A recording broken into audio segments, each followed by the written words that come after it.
weirdo.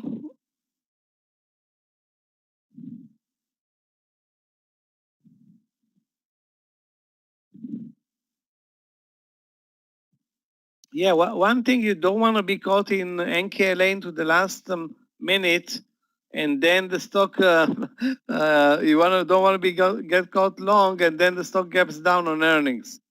So we'll see if this, and, as you can see, it just broke over 39.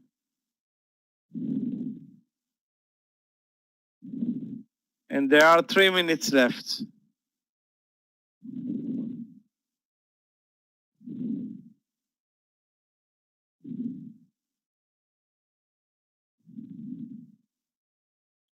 Okay, I'm glad that I'm out of the trade and happy to be out of this madness.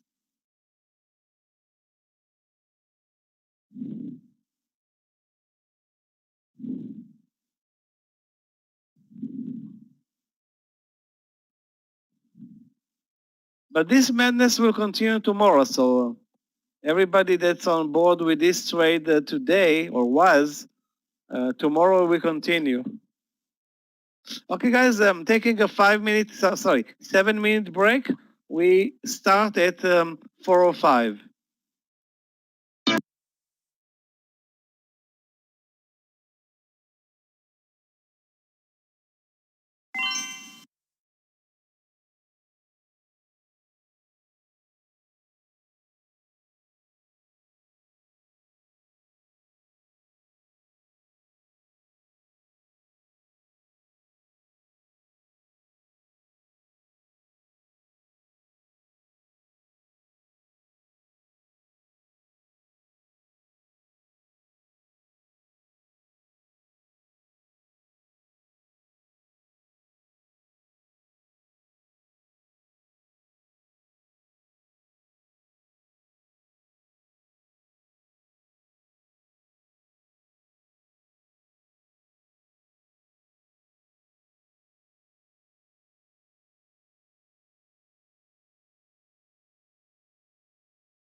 Okay, guys. So selling selling Nikola was a good idea.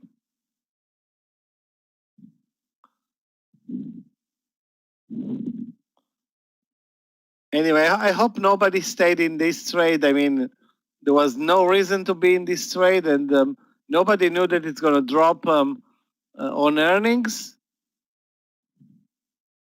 Obviously, the guy that sold at 39, guess what? That guy was smart.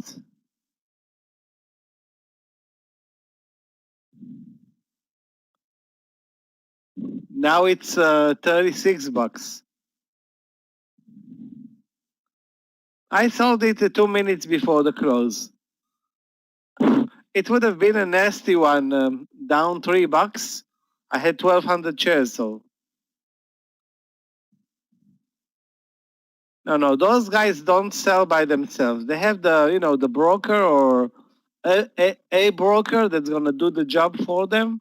The CEO is not gonna sit around the computer and sell unless he wants to go to jail or something like that. Anyway, guys, I'm gonna start the recording in a split second.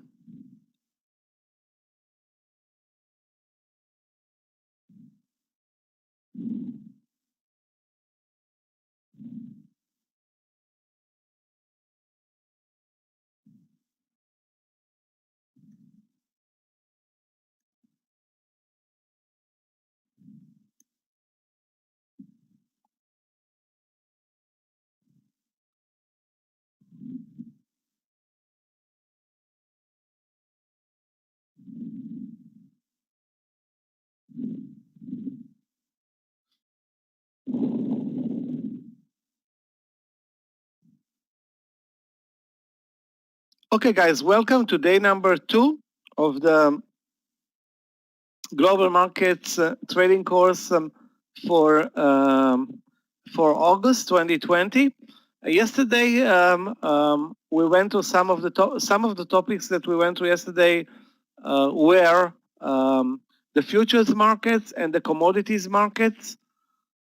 How those markets trade? What are the benefits trading those markets? What are the drawbacks of trading those markets? And let's redo the example of trading oil at the beginning of this coronavirus and crisis, which is one of the most interesting events ever for oil. And it's important to understand what are contracts in oil and how come oil prices took a dive to minus $40 per barrel. So that's something because it's possible that this type of an event won't happen again ever. It's possible, but you know what? It's also with the coronavirus still very much on the table, and maybe more lockdowns coming out as winter approaches Europe and North America. It's possible that this event is going to repeat itself. And if it's going to repeat itself, maybe you'll know how to deal with that, if any. I mean, it's never going to be the same. But guess what? Nobody was prepared for April 23rd of this year anyway. So what happened? Let's first start with January 8, 2020. That was the first leg down from the highs of the year in oil. If you're watching the presentation, the slide, you can see that there was an engulfing at the highs of the year. That happened. I signaled it as number one or point of event number one.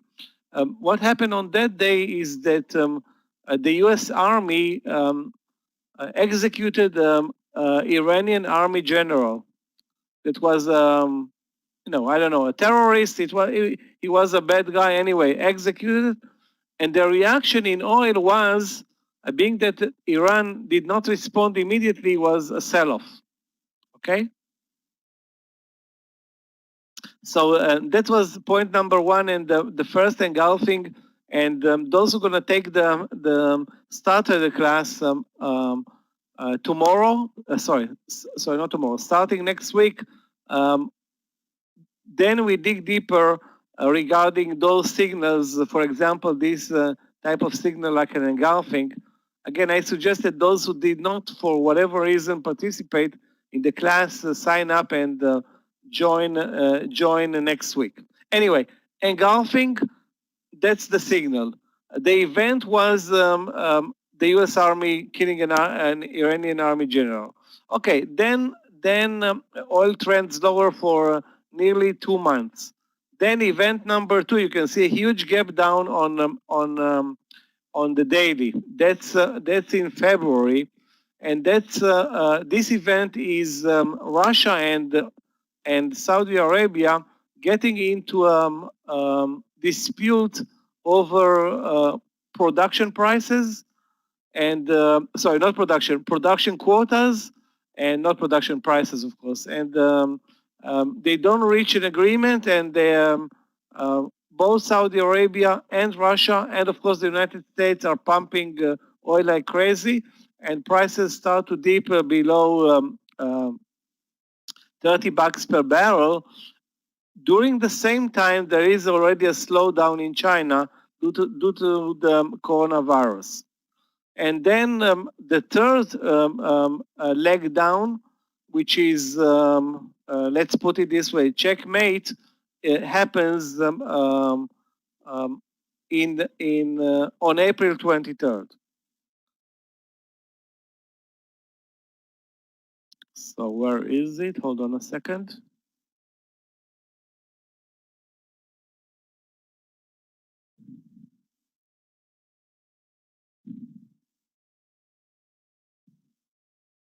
So those were the focus points. And of course, focus point number 3 was that the May 20 contracts on oil go negative because all storage facilities in the United States fill. I mean, it wasn't. It was only 4 months ago, but some of you, or most of us, some of us, most of us, we all live in North America or Europe, or even in the Far East. We remember the lockdowns, and I remember driving one day, being alone on a highway, and it was really, really weird and a bit scary, I might tell you. So demand plummeted 99%, and as a result, oil facilities filled, and there was nowhere to store them. The increased or excess production. And you can see on the bottom left chart how oil futures, which is the contract for May, took a dive on zero demand, broke the $3 level, broke the $0 level, and eventually traded as low as 37.63. Now, did I see it real time on the platform that I'm trading? No, I didn't see it real time, because on the platform that we trade, okay, most of the time you have the contract that's the next in line. So the brokers, or for whatever reason, are showing the contract that has the biggest liquidity, and during that time, the liquidity was for the June contract, which is posted on the right chart. Anyway, the June contract traded as low as $4 as well, and or $6. I don't remember the exact numbers. And it's important to remember that For those who produce oil or oil producers, some of the companies are, of course, listed companies. Some of the companies are small producers. Also, people that this is their livelihood, and depend on their income very much on oil, and suddenly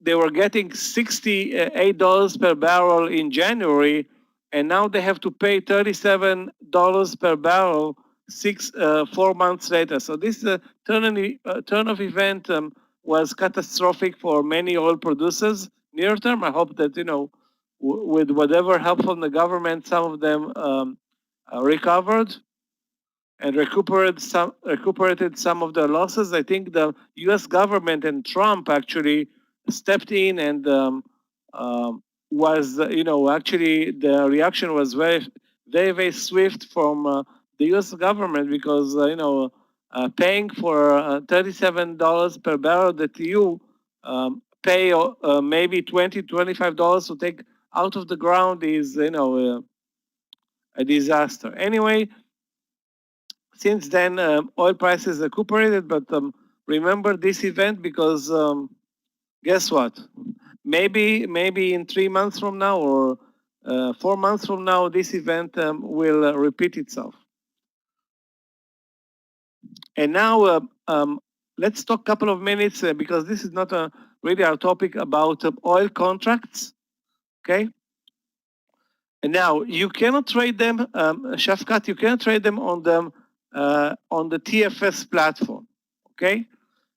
You cannot trade them on the TFS platform. On the new TFS platform, which is called the TFS Revolution, in the near future, you will be able to trade them, okay?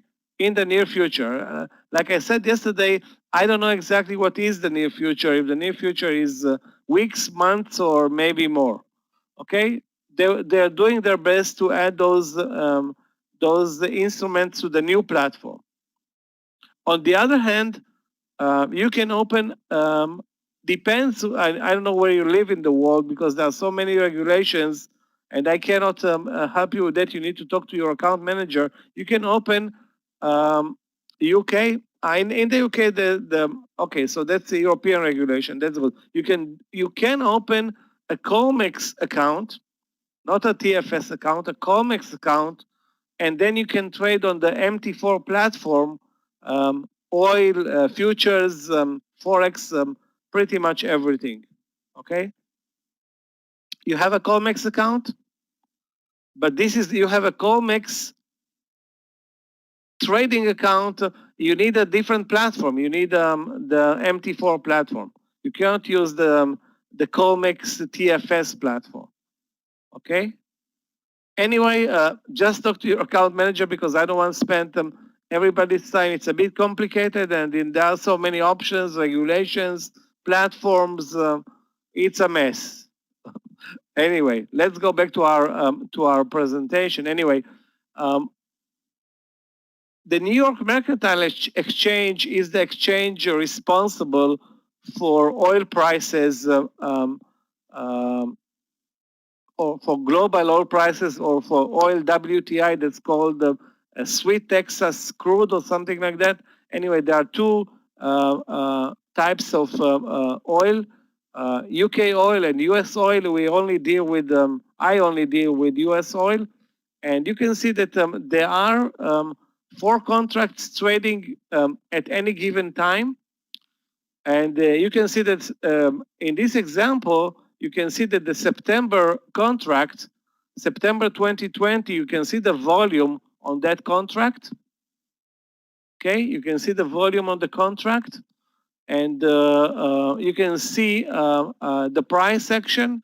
And this is pretty much the contract that most of the brokers are going to offer for trading on the trading platforms. The other contracts are trading lesser volumes, and how do you do, if you do want to trade them, you need to open an account, I guess, directly with the New York Mercantile Exchange, which is I think a complex process, but I don't think anybody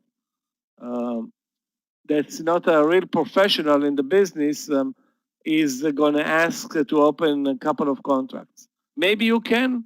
I'm not sure if it's possible, but again, this is why you have an account manager that can help you with that. Anyway, the higher volume contract is the one that the broker is going to offer for trading, and contracts change every month. So the contract, as opposed to a futures contract which changes every 3 months, okay, the oil contract changes every month around um, 14th or 20th. I'm not sure exactly what is the, sorry, maybe it's the 24th of each month. Maybe it's the 24th. I'm not sure where, on what day the contract changes. So this is, just in the background. The third Friday of the month, possible. No, I'm not following it. You know why I'm not following it? Because I never had a problem in the past, and I've been trading oil for the last 15 years, okay? Never have I, seen a difference in the contracts that was really important to me. I mean, let's say that they changed the contract and the contract changes. I didn't feel like, it interfered with my trading business. It's like sometimes you will lose money when the contract closes. Sometimes you will make some money. They close the contract and they clear you out. Let's face it. Whatever happened in April is something that wasn't supposed to happen. I don't think it was on any agenda of any trader in the world, and I don't know how those traders were paid when the contract went negative. I mean, imagine that you're long and the contract goes to zero, but it's not really zero, it's minus. Weird. So I'm happy that I didn't have to go to this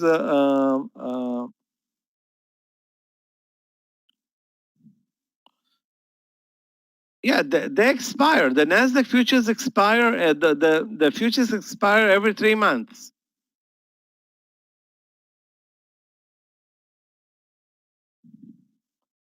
How can they not expire on some platforms? That's a given. The futures expire, but there is no difference between the old future and the new futures, because it's happening first of all over the weekend, and you don't feel it. It's not something that it's because of the great liquidity of the U.S. Futures. There is no difference between the close of the old contract and the open of the new contract. The old contract is pretty much the new contract. Why would it be different? Okay, unless something happens over the weekend. Why would the price change by 30 points?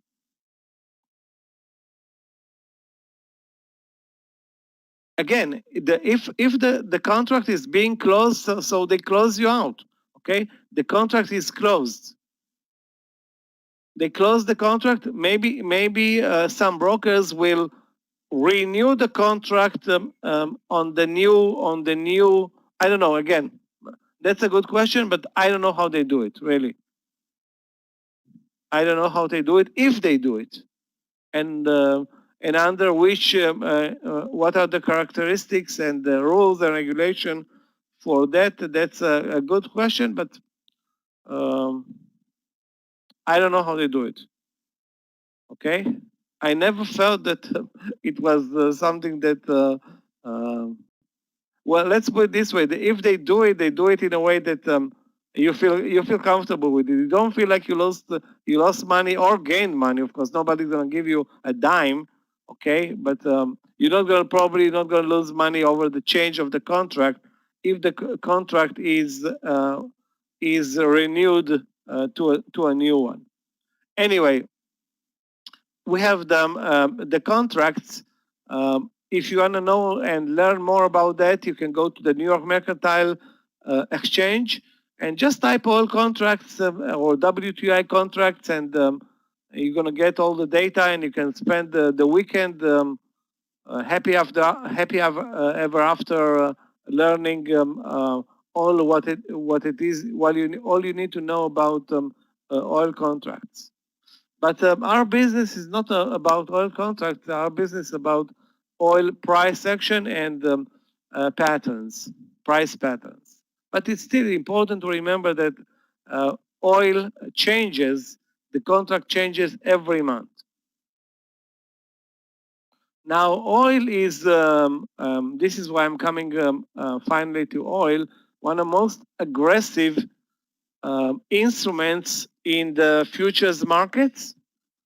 And as such, it's one of the most exciting to trade.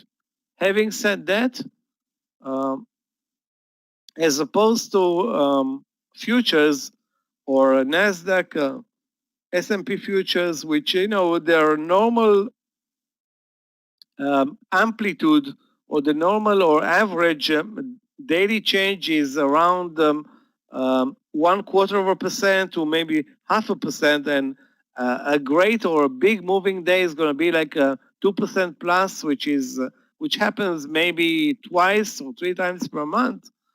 Oil can move easily 5 to sometimes 6 or 7% per day, sometimes 20% per day, and not a lot of traders will be surprised by that. Okay, so oil is basically a trendy, gappy, very volatile trading instrument, and you can see, of course, what happened in this example, up 45% in 4 months. Okay, up 45% in 4 months is pretty much like, I don't want to say fastly, because fastly was up in 4 months 400%, but still 45% in 4 months is, you know already that you're dealing with a very volatile instrument.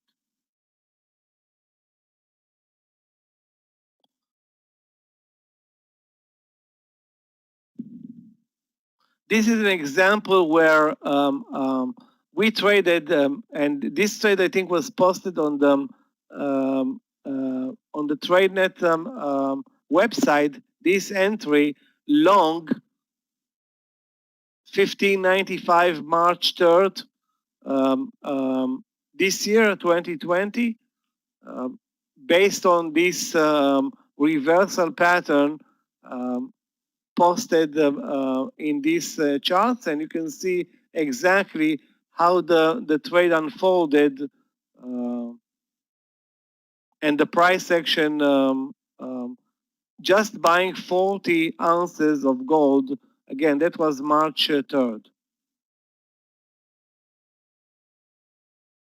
Or another oil short trade example, March 5th this year, where oil breaks from 46 down to 41. That's more than 10% in one day. And guys, you can see the intraday pattern. If you look at the intraday pattern, this intraday pattern, which it's not on the 1 minute chart or 5 minute chart, but this is the 30-minute chart. You can see that this bear flag is pretty much looking like a stock trade. I mean, if I'm going to delete the U.S. oil and post here BABA, nobody's going to tell me that BABA cannot break and trade the same pattern as oil did March 5th. So again, when we trade commodities, when we trade gold, when we trade stocks, when we trade futures, the same rules apply. If you have a trend, you join the trend. If you have a technical pattern, you use the technical pattern. If you don't have a technical pattern, you wait for the technical pattern to get on board the trade. And if you do it, and keep in mind that those traders, that trade oil and gold are professionals. The chances of you having a good trade when joining a technical pattern is increasing substantially because the others joining this trade are also professionals. They are not, I don't know, Robin Hood traders. They just joined because Robin Hood or some app told them, yeah, this stock is amazing. Let's join Kodak. It's up 100% today. No problem. It's going to be up another 100% tomorrow. So this is a professional in trading environment, and if you trade like a professional, meaning you observe and trade based on patterns with the trend, with the stop losses in the platform, because again, remember those trades are trades that take hours, sometimes days, and sometimes weeks to develop. You won't be able to sit in front of the platform more than, I guess, a couple of hours per day at most. And you trust the platform and the liquidity that things will work out even if you're going to lose money on the trade, and which can happen and will happen.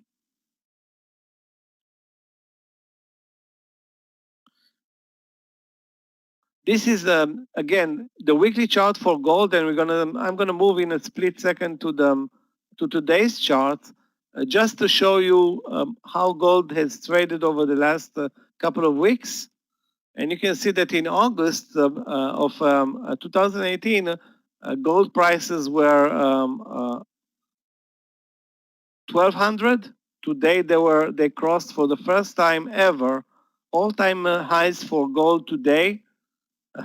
Great trading day for us. $2,000, $2,000 per ounce. And again, you can see it's all about technical patterns, reversal from the lows on the weekly chart. Then a cup and handle breakout on the weekly chart. You can see the clearly the cup and handle breakout. Okay, then a bull flag, then a reversal from the highs, a hammer reversal. So it's all about finding the right technical patterns to enter on any time frame. Okay, so if the pattern works on the 5-minute chart and you trade it intraday to trade, use it intraday to trade stocks, the same pattern is going to work on the 30-minute chart, 1-hour chart, sometimes on the daily chart, weekly, monthly, or whatever. We necessarily don't trade the weekly chart. Okay, we don't trade. I don't trade the weekly chart. I never look at the weekly chart for my trading decisions. But this is a good example to show you how gold trades technically on all time frames. And if this is the chart that you need to trade, where gold moves sideways for weeks in a row, guess what? You're not going to trade it. You're going to move on and maybe trade forex or other commodities or futures until, and sometimes it will take weeks, sometimes months. Gold is going to find a way to start moving lower or higher. And when this is the case that we have right now, actually with oil. Actually, let me bring in the new platform. Sorry, not the new platform, the forex platform that I'm using.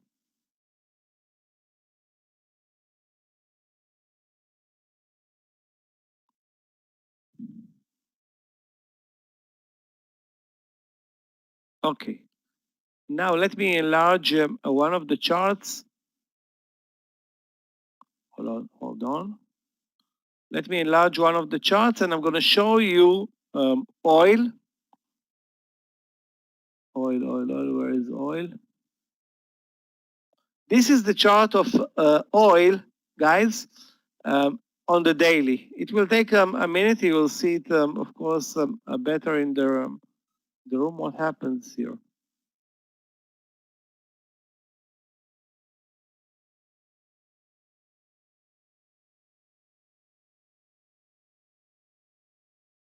Okay.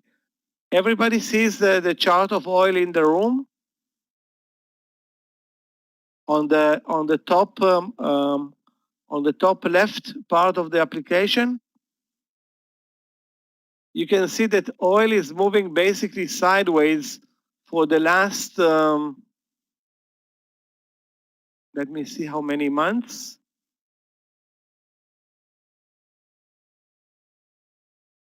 Pretty much since the beginning of July.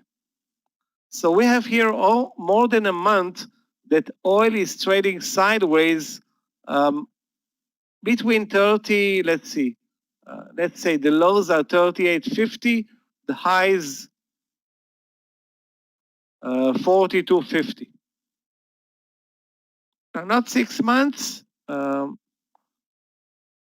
month and a half.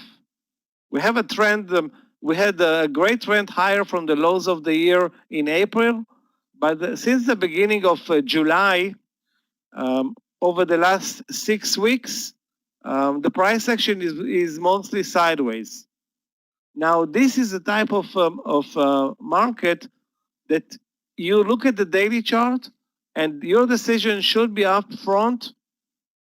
I'm not going to trade oil until it's going to prove me that it's coming out of this consolidation, okay? Down or up. Because this pattern may continue for weeks now. Now, if you are long, okay, and it's not moving out of the consolidation, you're stuck. If you are short, you're stuck. And the idea here is not to stay in a position that's not developing or has a trend. Now, on the other hand, take a look at this chart.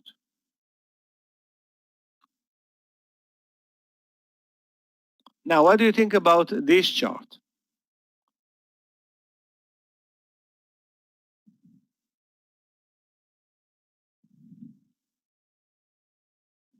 And look at the date, June 22nd. On June 22nd, gold breaks the highs of the year. At that time, it was 1766. Okay, so let's call it, well, it's not a perfect cup and handle formation, but it's obviously a breakout over the highs of the year. So technically, it's a cup breakout. Okay, okay. So then it sits at the highs of the year for another 1, 2, 3, 4, 5, 6, 7, almost 10 days, and then starts to move higher, creates another let's call it consolidation or bull flag. And once it breaks over 1817, okay, and that was mid-July, then we have a real liftoff.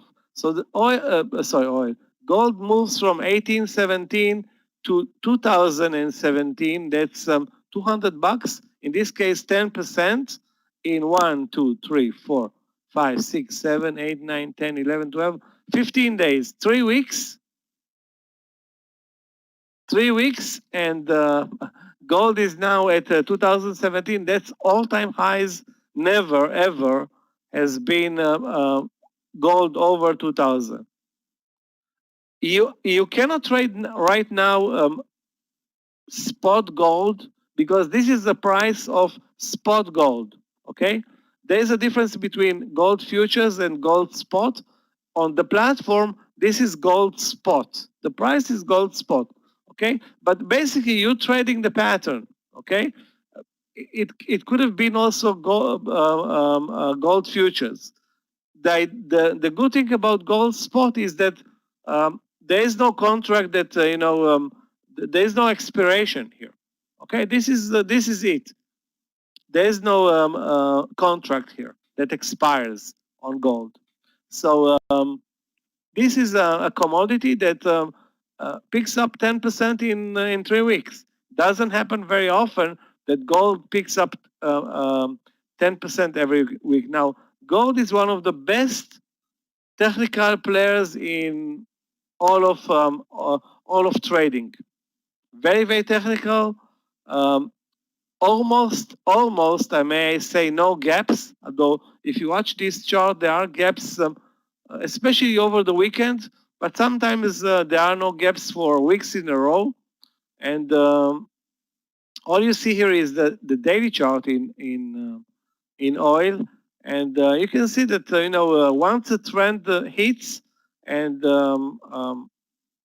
you can be in this trade pretty much for months. If you are a good trader, you can be in this trade for weeks and months. If you are a good trader, if you are tempted to say after a move of 1 or 2%, okay, you're going to be out very, very fast. But if you are patient, you can be in this trade forever. And again, gold trades 24 hours per day. So this is it. You're not going to close it because there are earnings. There are no earnings in gold. There are no news in gold. Gold is not a news-driven instrument, although, okay, there are news in other markets. For example, the U.S. Job report is going to be important for gold traders, or the FOMC meeting, very, very important. So gold then has a relationship with, or a negative relationship with the U.S. dollar. Okay, but other than that, there are no gold inventories or any other gold news. And I think gold also trades on the New York Mercantile Exchange, or yeah, I think it's also on the New York Mercantile Exchange, where gold prices, futures, anything that has to do with gold, silver, and maybe other metals are trading. So this is a very liquid instrument. You can see that it can be traded on the 1-minute chart. Look, this is gold on the 1-minute chart. Okay, you don't see the volumes here. I don't have the volumes on the platform, but look at the how precise the price action is. Okay, 1 minute, 5 minute, 15, whatever. Okay, so it's an amazing instrument, and actually one of the easiest instruments um, to trade. Definitely much easier to trade. It's much easier to trade gold than to trade any U.S. Stock, any U.S. stock. So this is an amazing instrument. On the other hand, the other commodity, oil, is the opposite. Okay, very, very volatile and prone to news 24 hours per day, and gappy, and this is one, and one and one, and in this case, don't make two. One is great, the other one is very, very volatile, and you can still make money on both if you are very good, and sometimes you lose money on one market, make money on the other. For example, this is a weird situation where if you look at daily in oil, which is super volatile commodity, and you look at the daily chart, look what happens on the daily chart. It's basically not moving at all for weeks and months now. Okay, while gold, which is less volatile instrument, is up 10% this year.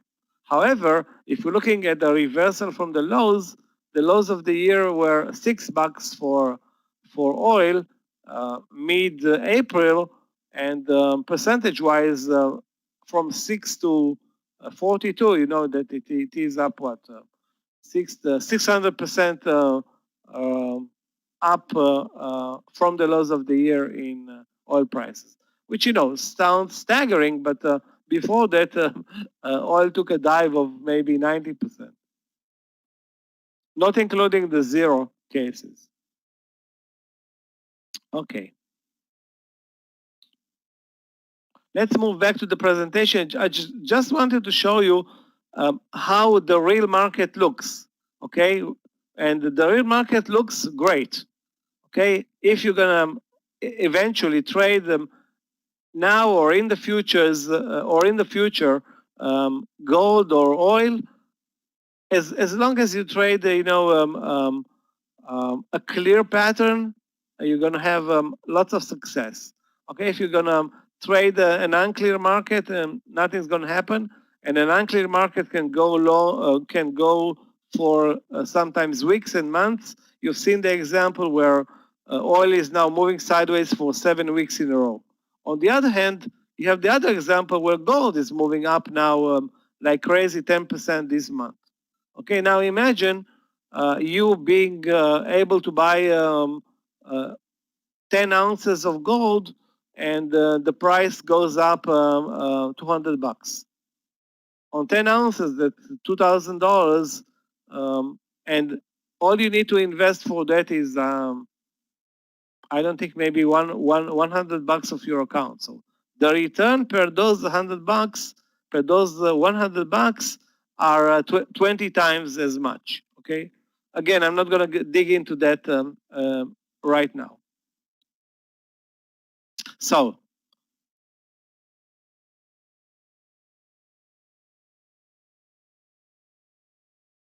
gold price action in 2018. So you'll know that gold can move higher as it did this year, 2020, but gold traded lower almost for the most part of the year in 2018. What was the reason for that? We're going to elaborate on that a bit later.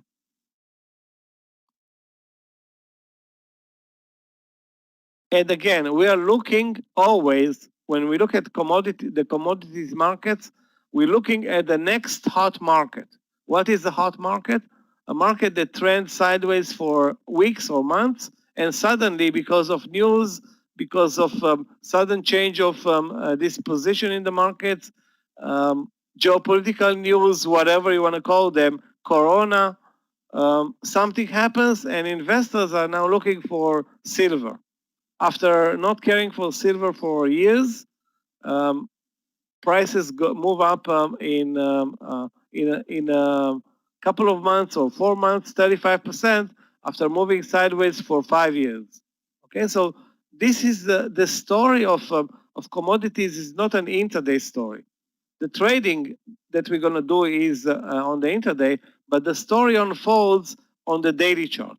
So you want to know what's going on in a commodity. Okay, you start with the daily chart. Okay, if you start with the daily chart, you understand if the commodity is uptrending, downtrending, or it's moving sideways. In this case, you move to another commodity. So you can short a downtrending commodity, buy an uptrending commodity, but if the commodity is showing a flat chart that can go on for sometimes weeks and months, you stay away from it and put your money to work where it needs to work, meaning on an uptrend or a downtrend.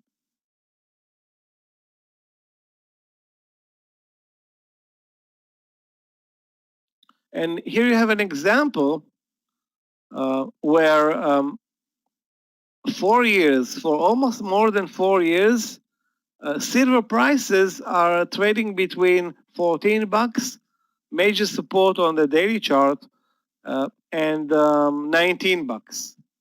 So after trading as high as 42 bucks per ounce in 2011, silver trades sideways for 5 years or almost 5 years, sorry, 6 years, and support is 14. Okay, so now attempting to get on board the trade in silver is range bound, and you need to understand that, and it's not moving out of the range for years. Now, is it the right commodity to trade between 2015 and 2019? Of course not. During that same period, oil was up and down thousands of percentages. Okay, so the money put to work in silver yielded nothing versus or very little, if any, while the money put to work smartly in a volatile commodity like gold, sorry, like oil, could have yielded thousands of percentages of profits or losses if you don't know what you're doing. Okay. I'm going to stop here for a minute. Question, guys?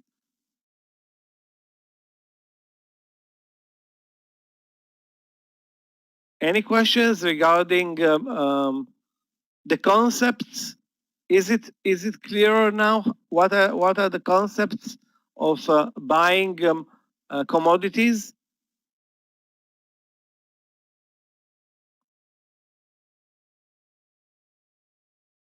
Okay.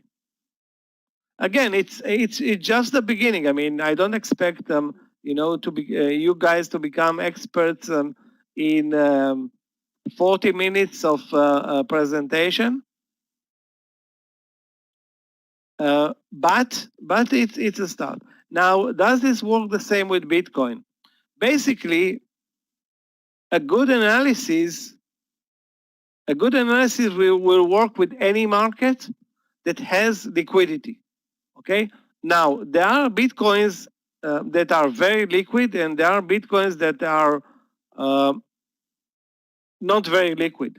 If Ethereum is very liquid, yeah, it will work very nicely, and the concepts will work. Now, I will say that the volatility in Bitcoin is very, very, it's a volatile instrument, okay? So you need to be aware of the volatility of that instrument before you enter a position. Is the a 5% move intraday something that can happen in gold? Almost never. Can it happen in Bitcoin? Maybe every day, okay? Can it happen in oil? Yes, it can. Can it happen in stocks? Of course. A stock can move 5% on any given day uh, pending news. So you need to understand what type of instruments you're trading, okay? Maybe there are Ethereum, sorry, not Bitcoins that move 0.5% per day on average, while others move 20% per day. Those who move 20% per day need to be treated or traded differently because their liquidity probably is lagging or lacking to a degree. Again, can CFDs be used to trade those instruments? Yes, they can. Some brokers will offer gold CFDs or, yeah, and this is pretty much the same. There is no difference. There should not be any difference between CFD gold or CFD not or gold spot. Can you trade Bitcoin on the new platform? As much as I know, right now, no. Okay, and when you say Bitcoin, there are like 500 Bitcoins. You mean the Bitcoin, or because there are Bitcoin, Ethereum, and many derivatives, or I don't know. I mean, I really not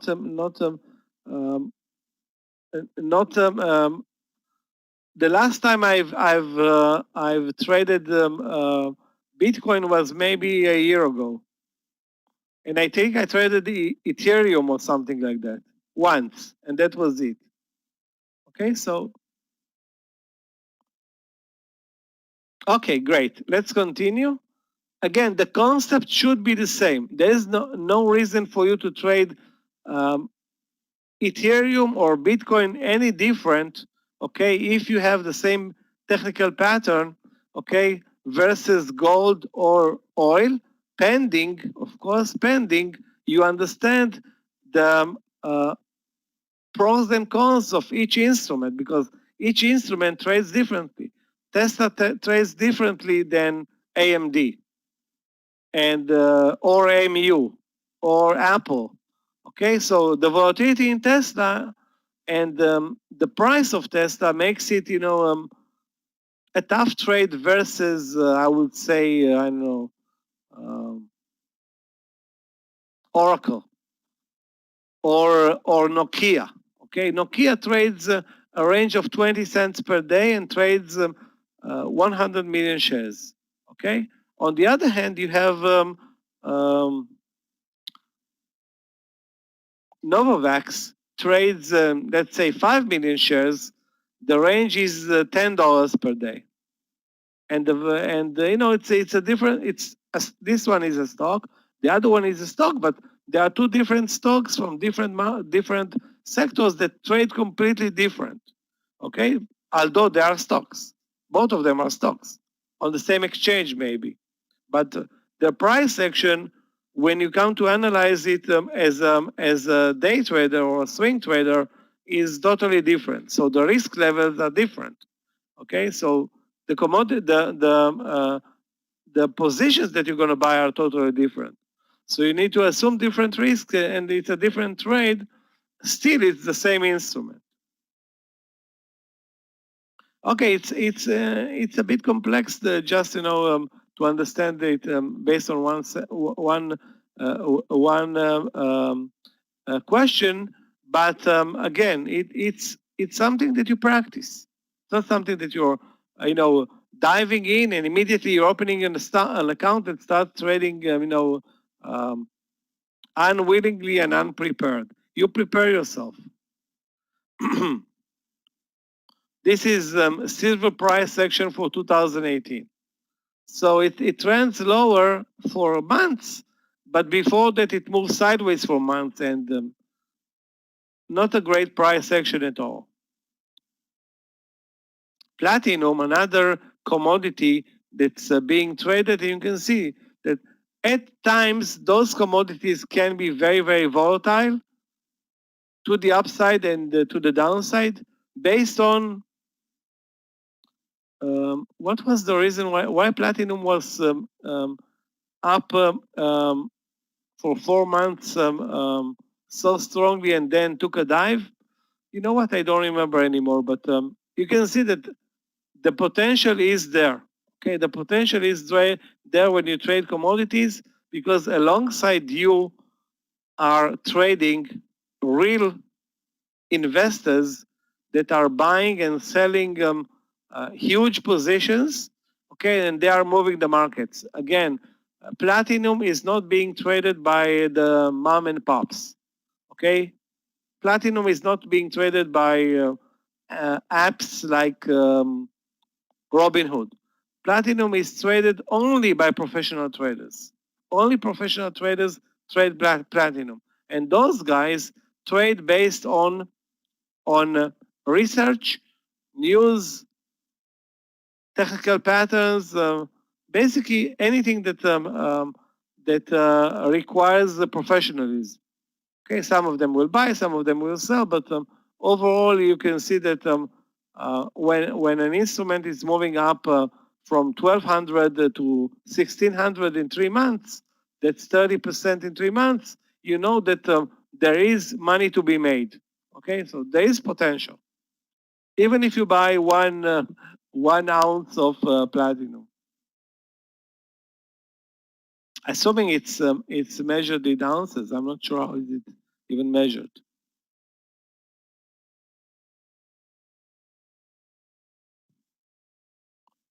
Okay, you want to see again more volatility? Take a look at this price action in oil starting July of 2017 until April this year. So up, down, up, down, and up. So minus 45% from September highs at the beginning of 2019. So 2019 starts with a huge sell-off in oil, and then prices rebound in late 2019 and early 2020s until the U.S. the U.S. Army kills that Iranian general, and that triggers the sell-off that ends at minus. Okay, so you can see here that oil prices are constantly changing, and this constant change puts lots of pressure, of course, on the producers, but gives traders amazing opportunities. Okay, so if the trend in this case continues for, and this is a weekly chart, you can see this trend continuing for 1, 2. Let's count the number of red wicks in a row. 1, 2, 3, 4, 5, 6, 7, 8, 9, 10, 11, 12 weeks in a row in the red. Okay, 12 weeks in a row in the red. It's 3 months. 3 months span to the downside. And you can see that the uptrend was also, took some time, but the trend continues, and it's a very, very trendy instrument.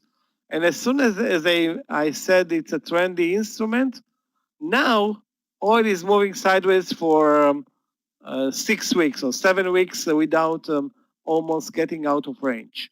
So this is the market. Sometimes a stock moves higher and lower, and sometimes take a look at the BYND on the daily chart. There are periods where BYND is moving up 200% in a month, and there are time frames where the stock is not moving even 5% over 3 weeks or 4 weeks. It's exactly the same with the commodities.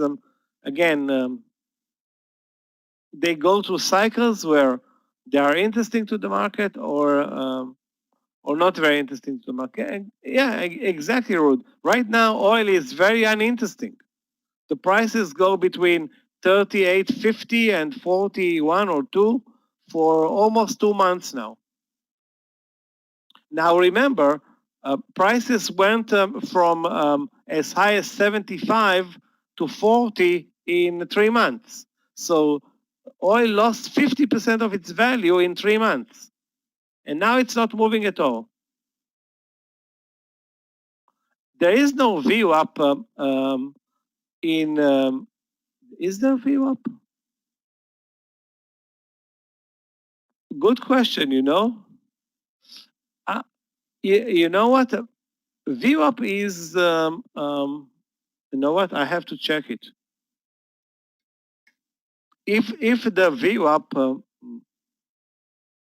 yeah, maybe there's no view up in MT4, but the you can use moving averages. Okay, you can use the other support and resistance levels.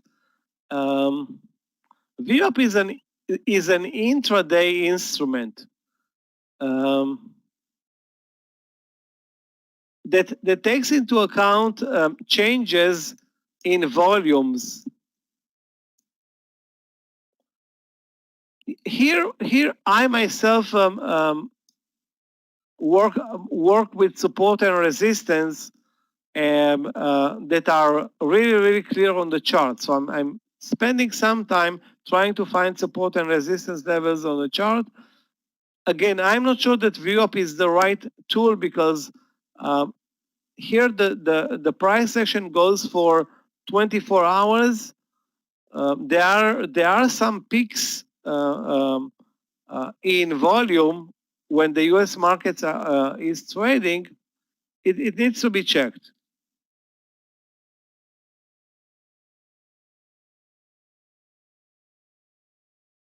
I never heard about this Donchian channel combined with RSI, but I can show you guys how I'm trading, okay? Again, I'm trading only using technical patterns, support and resistance levels, and clear risks. Okay, for example, my risk in when I trade the gold is never more than 0.5%. Okay, so if I'm taking a position worth, let's say, $100,000 in gold, my risk on that position is going to be $500 max. Okay, so 0.5%. It doesn't matter how big your position is or how small, it's still 0.5%.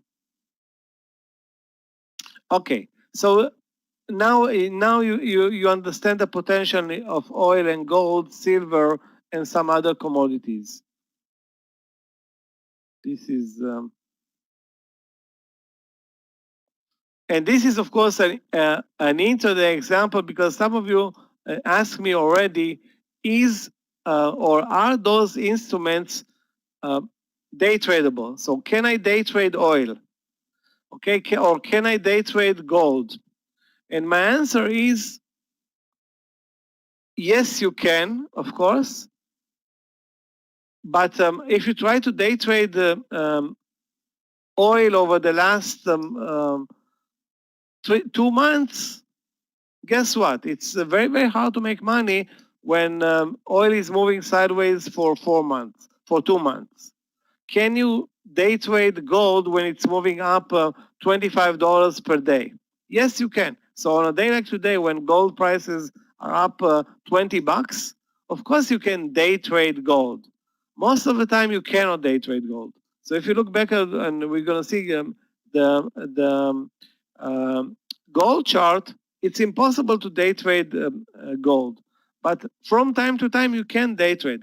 The idea here is to take advantage of the liquidity and 24-hour trading and not to day trade. Okay, because here you can keep a position overnight, no problem, because there are no gaps. Okay, no gaps.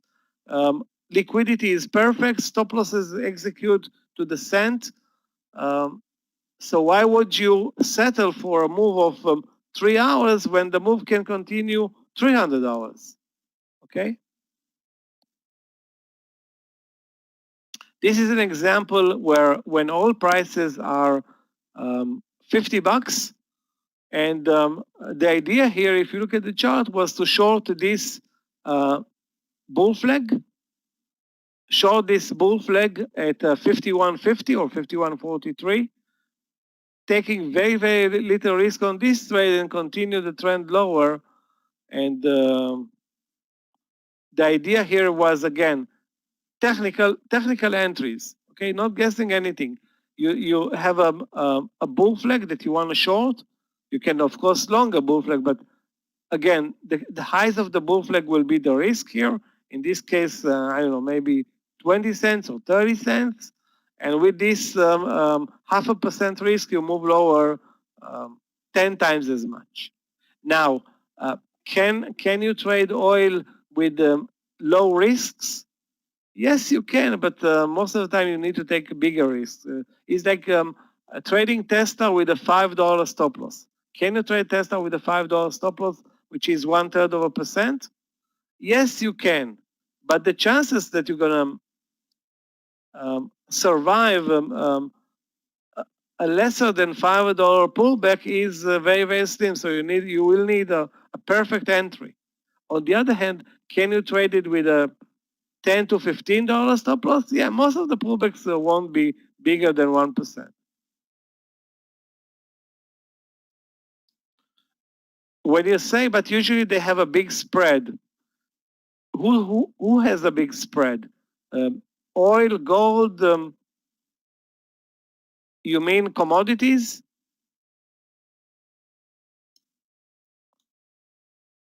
And again, each commodity has a different spread. Oil and gold have almost no spreads, okay? However, if you're gonna trade, I don't know, platinum or palladium, there will be spreads. It's exactly like trading stocks. Each stocks will have a different spread on a different time. But what will be the spread in AMD? Almost 100% of the time, 1 or 2 cents. The same with gold and oil. Why? Those are the most frequented high volume commodities. So if the volume is very, very good, the chances of spreads of the commodity developing spreads is limited. Now, if you're going to trade oil on news and the spreads will open up, it can happen. But 90% of the time or 99% of the time, the spread is going to be 2 or 3 cents. Okay, so if you buy oil at, I will show you the bid and the ask. Actually, I can show it to you right now. Oil right now has 41. Do you see it, guys? I'm not sure that you see it. Okay, this is the market. Okay, so you can see oil, the spread is 2 cents on this platform. Okay, on my platform, and it can be different on different platforms, but right now on my platform it shows a 2 cent spread. For oil and for gold, it shows a $1 spread. $1, but again, this is now a dead timing for trading gold because the U.S. markets are closed. most of the time, I think the spread in gold is going to be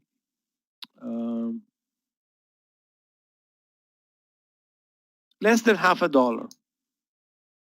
Less than half a dollar on a $2,000 position or instrument. That's super tight spreads versus, for example, trading Tesla. Okay, the spread in Tesla is $1 for 1,500. This one has a quarter of that spread.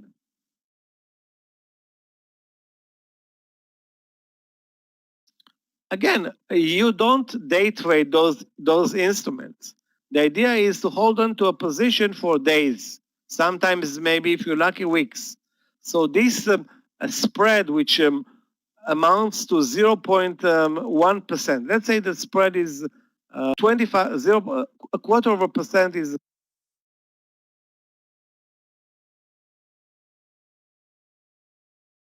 the spread. And you're going for $5 to $10, 5% to the 10% move. Okay, so you do have a spread. Keep in mind that here don't pay commissions. Most of the time you won't pay commissions when you trade most of those instruments. So the only price that you pay is the spread. Anyway, it's when you go ahead and trade liquid instruments, the spreads are going to be cover those spreads.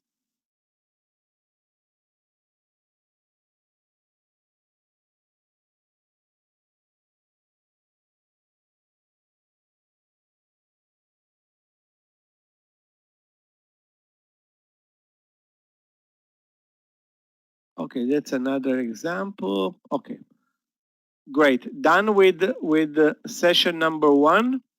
And now let's move to session number 2. Unless anybody has a question regarding the concepts, again, we didn't learn anything other than the concepts of trading oil, trading gold, and trading futures. Then the concepts are, again, I'm going to summarize. Those instruments trade 24 hours per day. You need not fear gaps. They are very liquid instruments. They trade on margin, and you need to take advantage of that, but you cannot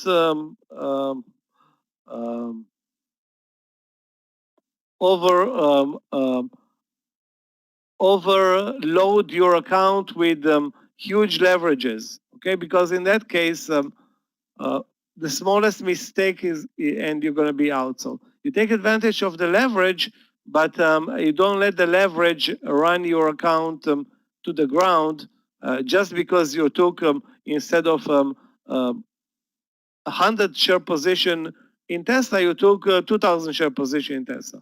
So it can happen, but if you take a 2,000 share position in Tesla, assuming you do have the buying power for that, and the stock moves, I don't know, $10 against you, or $20, guess what? You don't have an account anymore. This is pretty much the analogy for overloading your account with plenty of positions in futures or commodities that are, again, not in line with your account value. So we're good with this. Now let me open the second presentation, guys.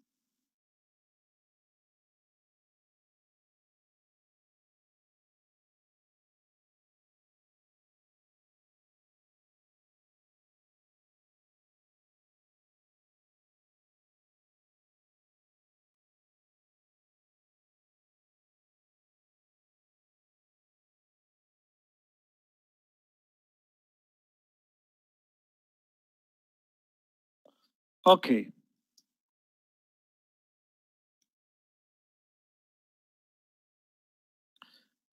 Let's go to first to a quick recap of lesson number 1. Futures markets, liquidity, 24/5 trading, no gaps, margin, and trading alongside experts. NASDAQ and S&P 500 futures have 100% correlation to US stock markets, great swing instruments. commodities markets liquidity, 24/5. Why 25/5? 24/5. Trading alongside the experts, margins, gaps rarely occur, okay, other than gold, other than oil. And oil and gold are the best trading commodities for swing, long, midterm, or short term. Gold also serves as an alternative investment at times. Now, what are we going to go through in lesson number 2 is Forex trading, basics and some examples.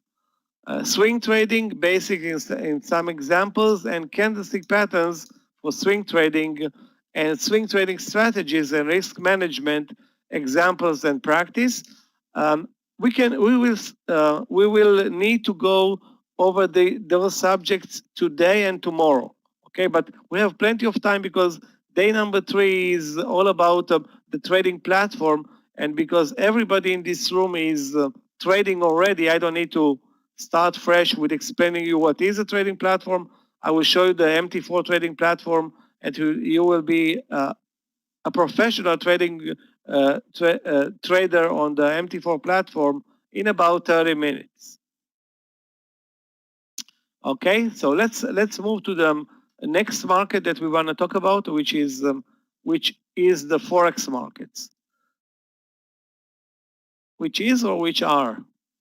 I think which is. Anyway, the Forex markets, or the Forex market, is a market that covers the global markets. Okay, all of the professional traders, or I would say most of the professional traders, trade alongside stocks, ETFs, futures, commodities, Forex. Okay, why they trade Forex? Because there is money to be made when you trade Forex. There is a lot of potential to make money when you trade Forex, assuming you know what you're doing. So the idea here is that the market is very, very liquid, okay? And the number, I don't know if the number is 2 trillion or 3 trillion or 1 trillion. I just read that, I think in Investopedia, that the market in 2015 or 16 was $2 trillion per day, so fine by me. Who cares? It's a leveraged market. And what does it mean, a leveraged market?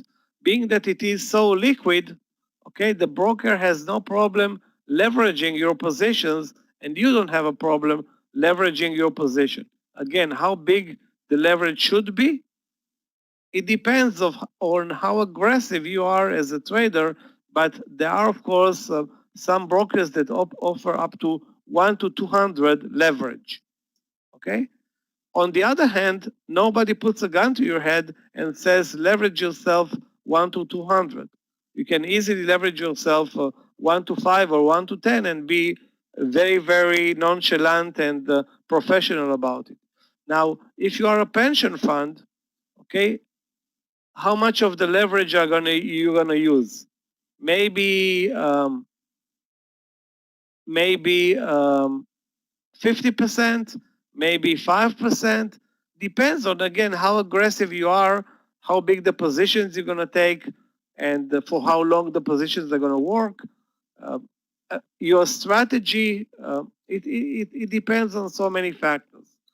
Okay, so if your business, out of your total business, when you trade Forex, is 1%, okay? And so it's not an important business. Maybe you can leverage more versus if your business in Forex is 50% of the business.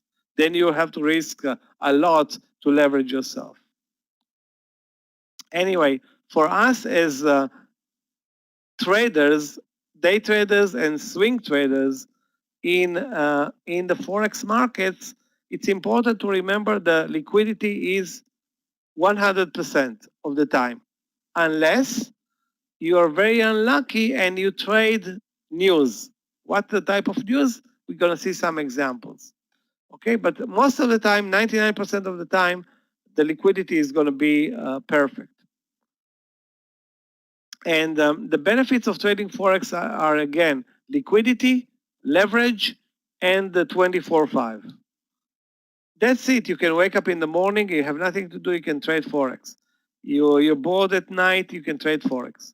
However, you cannot trade Forex over the weekend.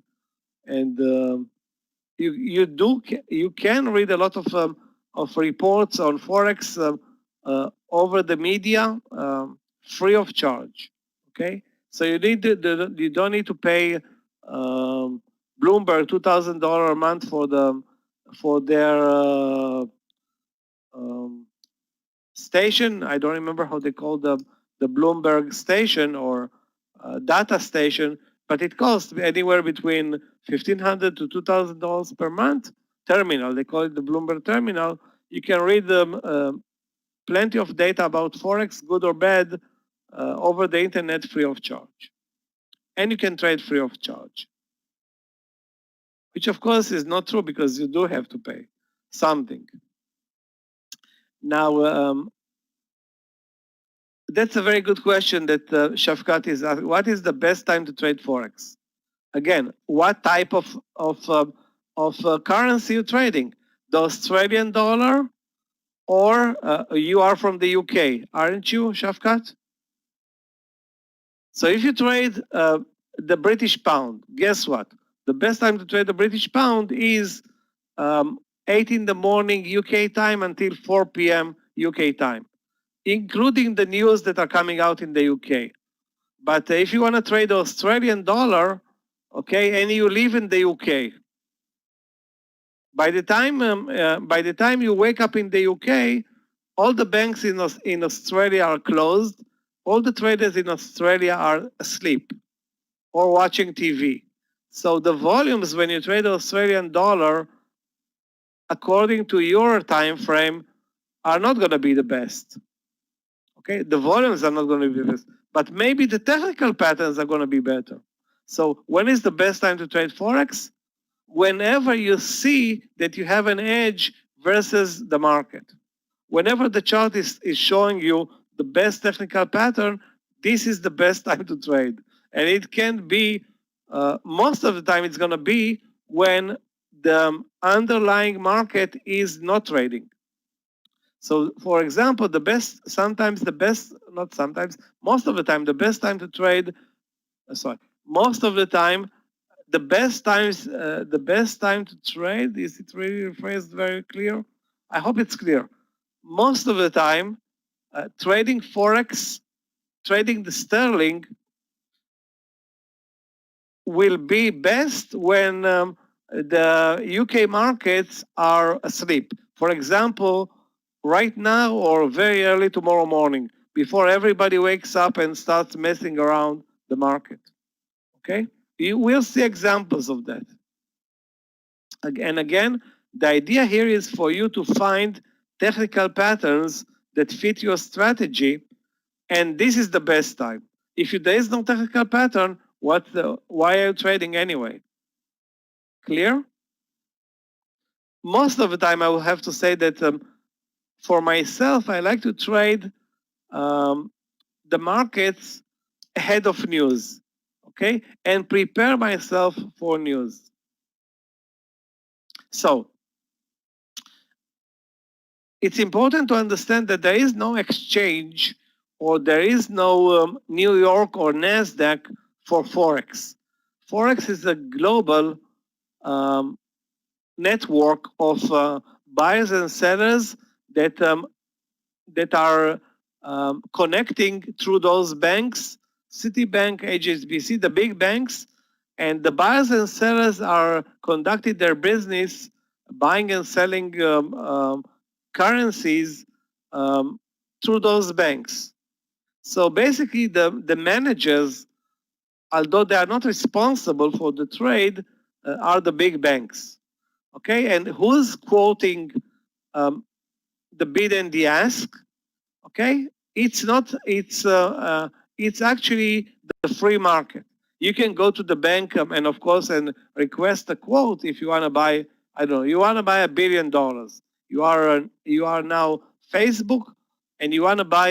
You have plenty of dollars in your I don't know, in your account, and you want to buy let's say not something an exotic currency like the South African rand. Okay, Facebook for whatever reasons wants to open um, a business in South Africa and now needs 1 billion South African dollars or rands, whatever. Okay, so they may go to a bank and get quotes to get the best price for their U.S. dollars versus uh, uh, the local currency. They can go to the free market. They can go to maybe one of the banks instead of all of the banks. They can maybe go to other brokers. I don't know how the overall business is being done, but the bigger you are in the market, the better quotes you're going to get. Okay, so if you are big, you're going to get better quotes versus a retail customer. A retail customer is not going to get the best quotes. It's going to get the worst quotes. Okay, but it's not going to buy big positions, um, um, and therefore it won't matter to him that much the execution costs. Most of the time, the execution costs are going to be for $100,000 worth of position, anywhere between $10 and $30. That's going to be the execution cost, but there's not going to be commissions on top of that. So that's something that will put you in perspective. You buy a position of $100,000, you pay up to $30. You buy a position of $10,000, you buy $3 or $5. So if you are not a day trader, the execution costs are not going to be a focus. If you are a day trader and execute lots of buy and sell positions every day, then the costs are going to be very important to you, and then you need to go ahead and find the right broker for you, a broker that will offer you great quotes or cheap quotes because you are a day trader and you are a frequent trader and you spend or try to make money day trading Forex, which I think is going to be very, very tough. But assuming this is your desire, you will need a specialized broker for that. I don't know that many people that are day trading Forex.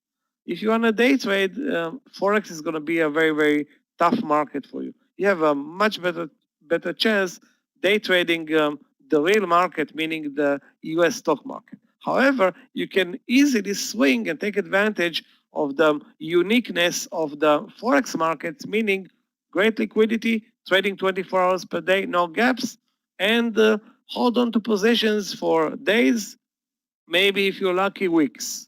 I don't want to say months. So, who controls the Forex markets? No one.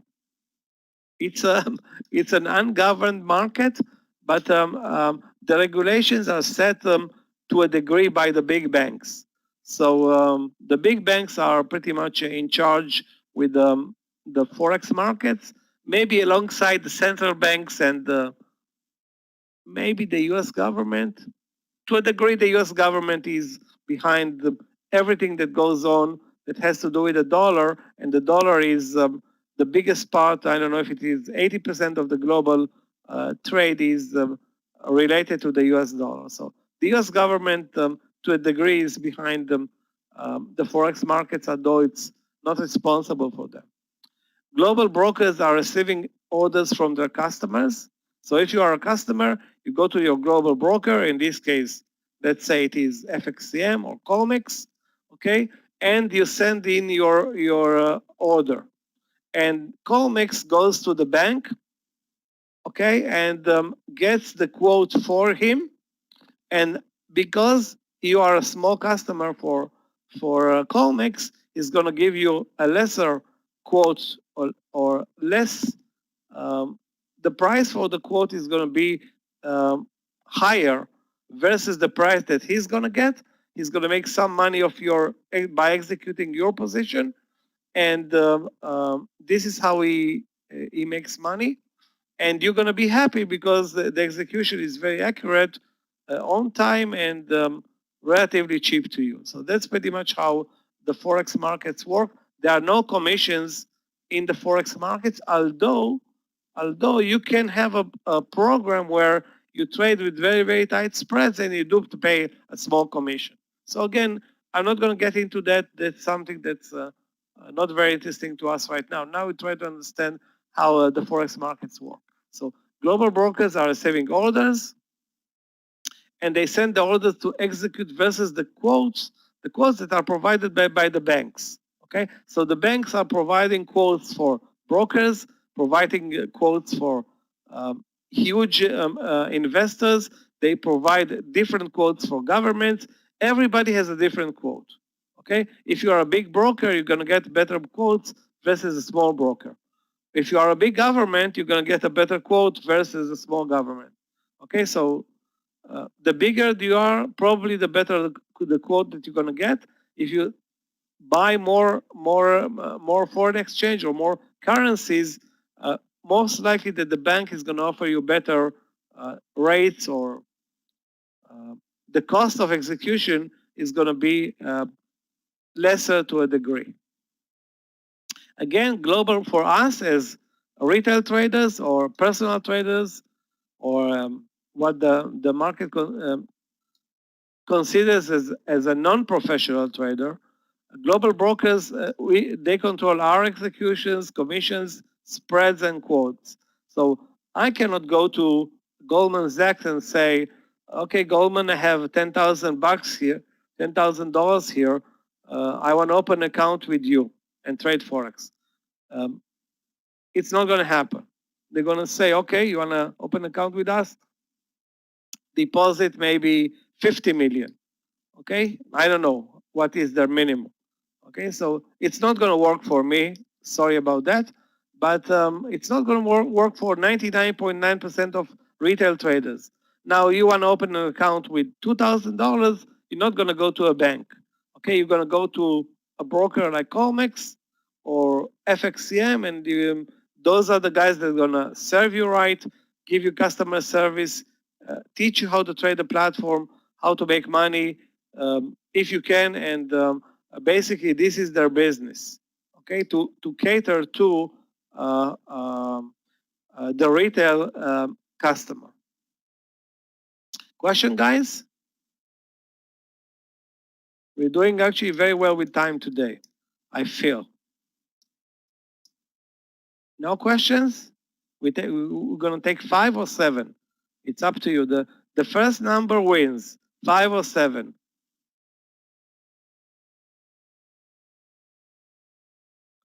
Joy said 7. Okay, no, Joy said 7. I said the first one. Okay, let's come back at 5:40. 5:40. Okay, so that's 7 minutes.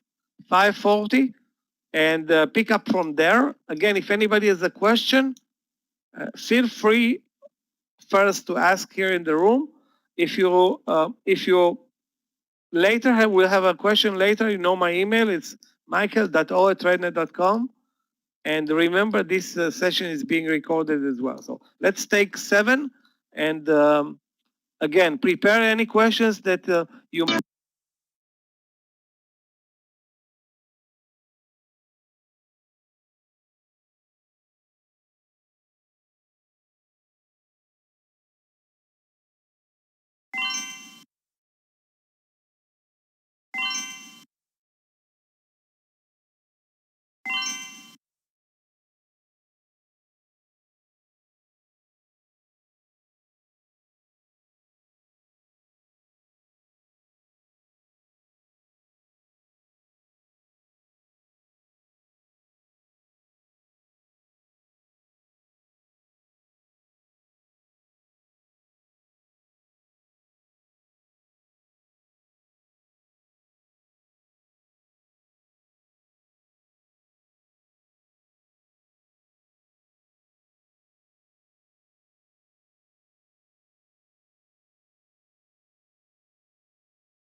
Guys, I'm back.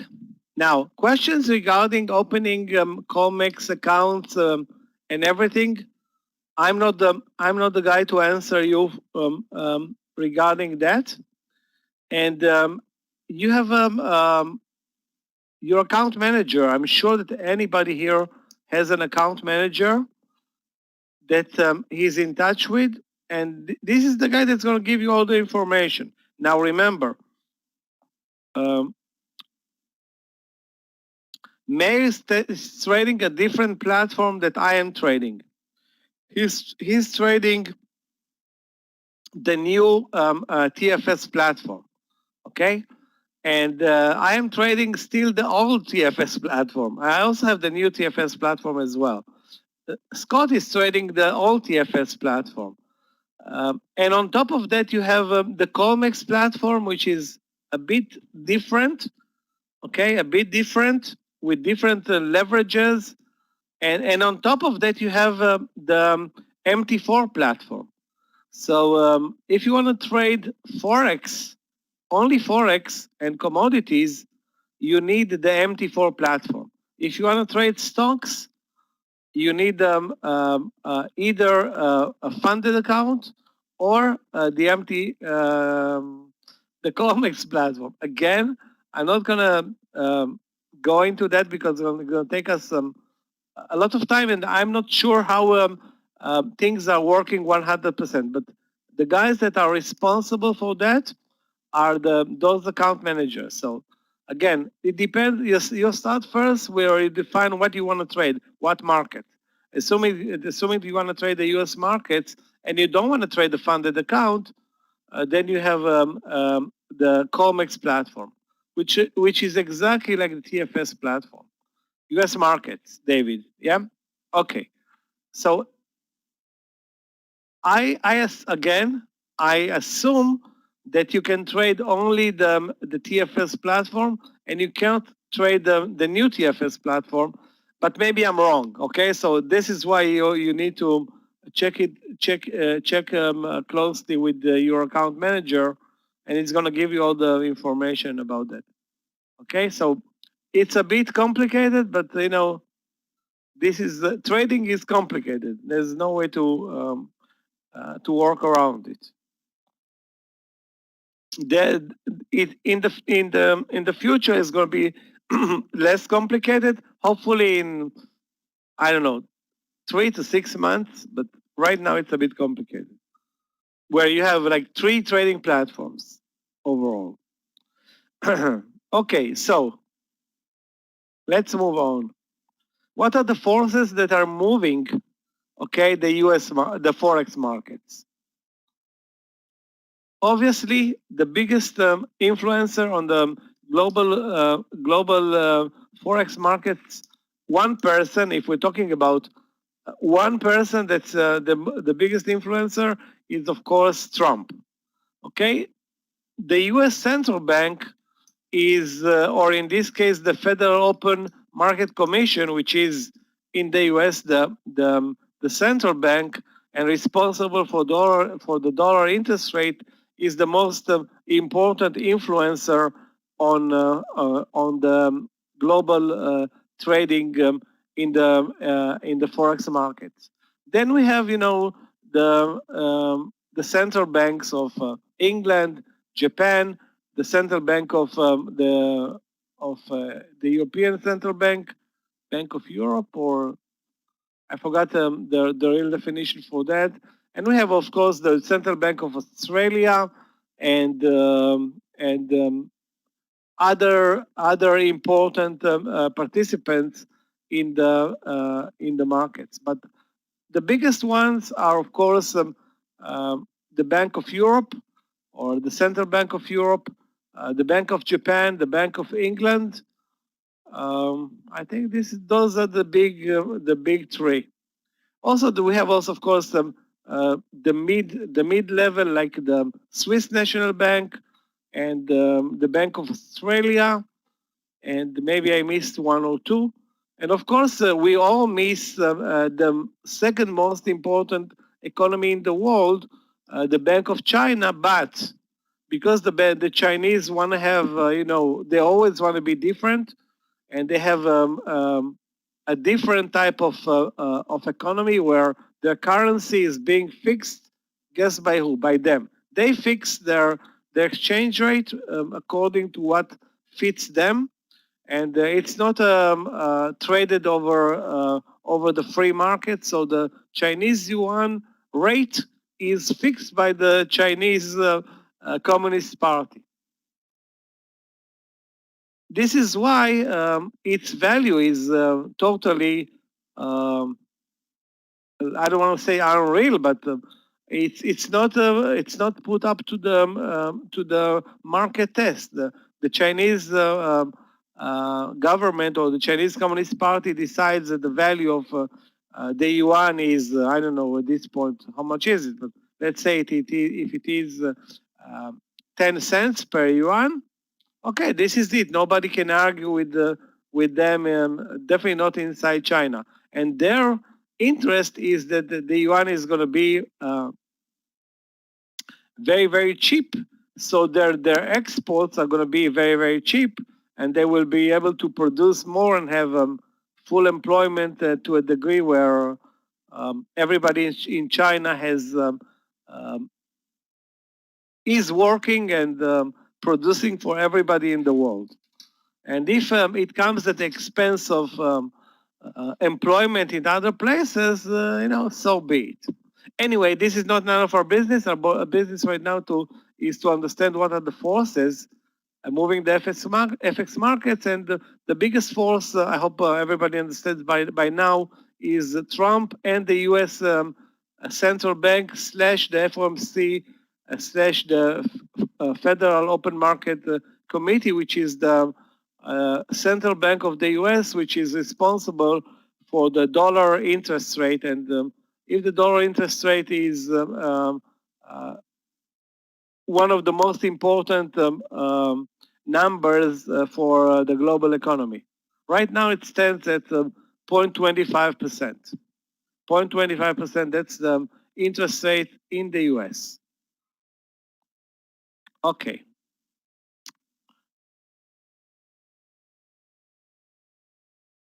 Now, what are the major currencies that take part in the forex markets? As you can see, the dollar, the British pound, the euro, the Swiss franc, the Japanese yen, the Canadian dollar, the Australian dollar.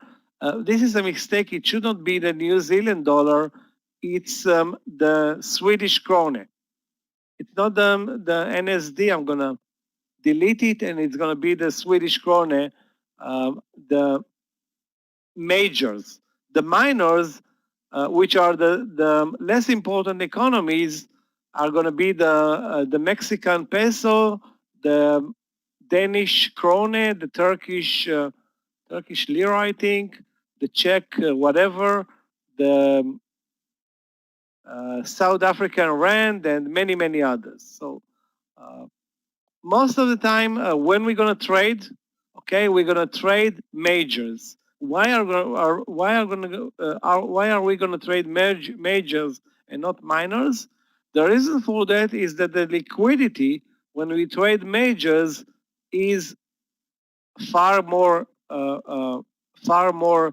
dominant or bigger, and when we trade a currency of Western countries versus trading a currency like the Turkish currency, or a country that we don't know much about, there will be more risk involved when you trade a currency like the Turkish lira versus the British pound. Okay, so the idea here is, at least at the beginning, you stick to trading the majors, and the majors are all the interactions between those 7 economies, meaning the dollar, the pound, the euro, the Swiss franc, the yen, the Canadian dollar, and the Australian dollar, and all the interactions between them.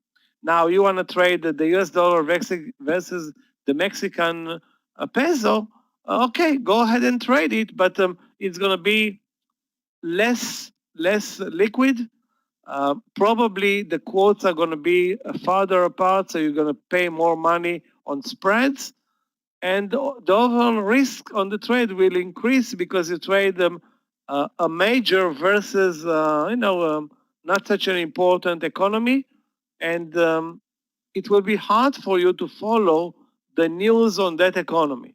Okay, so if you are a Mexican and you know what you're doing, definitely trade the MXN versus the US dollar.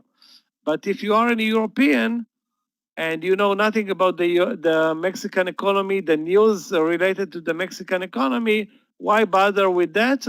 Stick to the pound, euro, Swiss franc, yen, Canadian, and so forth. Most of the time, traders will trade currencies within their time frame. Okay, so if you are in Europe, the time frame that will fits you best is with the European currencies and less with the yen and the Canadian, less with the yen and the Australian dollar. Okay, but and of course, if you are living in Japan, most likely that you will trade more or prefer more the Japanese yen versus other majors. Okay. Uh, I would have to say that when I'm looking at the majors, all the interactions are valid. All the interactions trade narrow spreads. I can trust them completely, and it's all a matter for me of the chart. If the chart suits me fine, I could trade the pound versus the CAD, the AUD versus the euro, the pound versus the AUD, the pound versus the euro versus everything is game. Okay. Now, it doesn't mean that the spreads are going to be the same. Okay, the spreads will be different for each pair according to the offer that you're getting from the broker, and sometimes the change will be fixed, and sometimes depends on the broker. The change is going to be a floating, or the spread is going to be floating according to the liquidity in the market. So there's going to be less spreads when there's more volume, and more spreads when the markets are trading and the central banks, for example, are closed. Okay, so right now, if we are looking at 5 p.m. or 5, what's the time now? 5:50 p.m. in the U.S. markets are closed. Europe is already sleeping. And right now, those who are waking up are Australians and the Japanese markets. So the volumes are very, very low right now because Europe is asleep, US is already not trading, and Japanese and Australian traders are just waking up. In about 3 hours, the volumes for the Japanese yen are going to be higher, and the Australian dollar as well, while the volume for them or the demand for the British pound is not going to be very big. Okay, so lesser demand creates more spreads or less traffic, and therefore more or increased execution cost. However, okay, we could care less about that. I could care less about that. All I care is to find, okay, the right technical pattern, and it can be any time of day that I'm looking, okay? So if as long as I can find the right technical pattern, this is the right trade for me, and whether the cost of the trade is going to be $5 more or $3 more or $10 more, it's not going to have an impact on me if I do see or find the right technical pattern, okay? Again, this is because I'm not a day trader. If you are a day trader, okay, then you'll need to be very, very picky regarding your execution costs. But like I said, I think that 99% of you guys are not going to be day trading Forex. Therefore, you're going to be trading a couple of Forex positions per month, couple of commodities positions per month, couple of futures positions per month. So The execution costs are going to be important, but they're not going to be crucial to your profitability. Okay, more important is going to be you being actually a good trader and not the execution costs. Although those are important for every trader. Now let's understand how those currency pairs are denominated, because the denomination is a bit weird.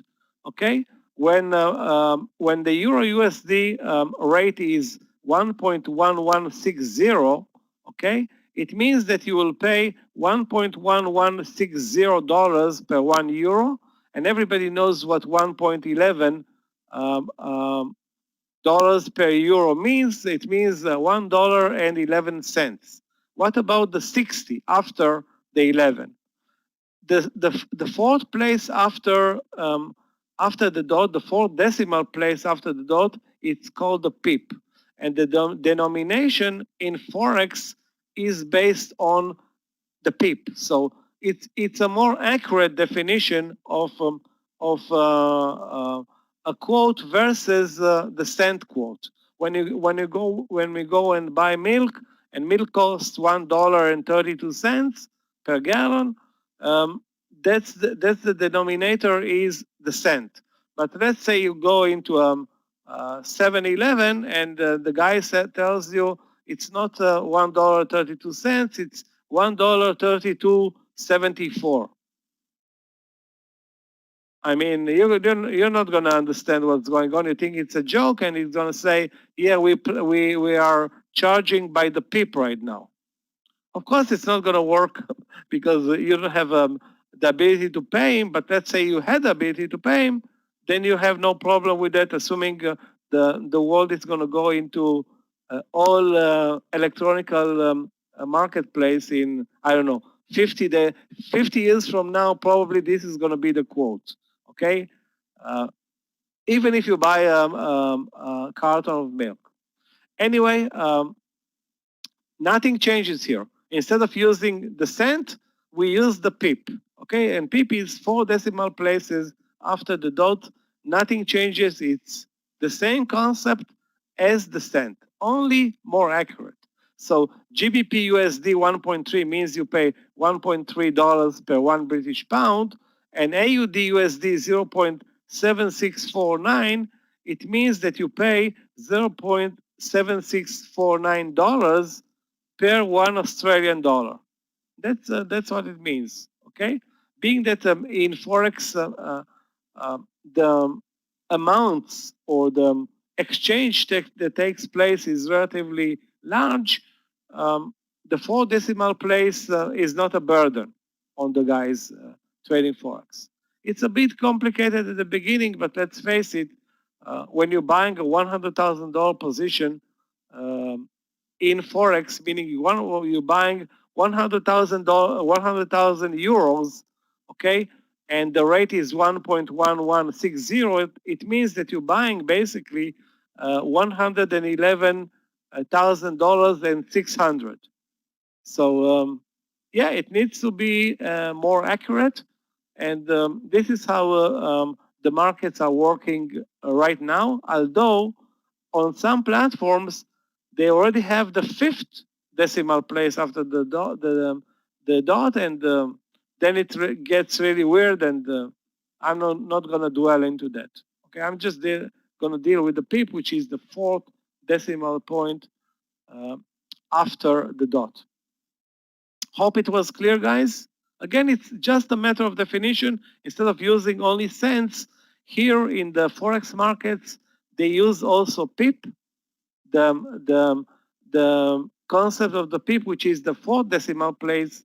And it's only a matter of definition, where when you buy a large position, you get a more accurate, hopefully cheaper quote.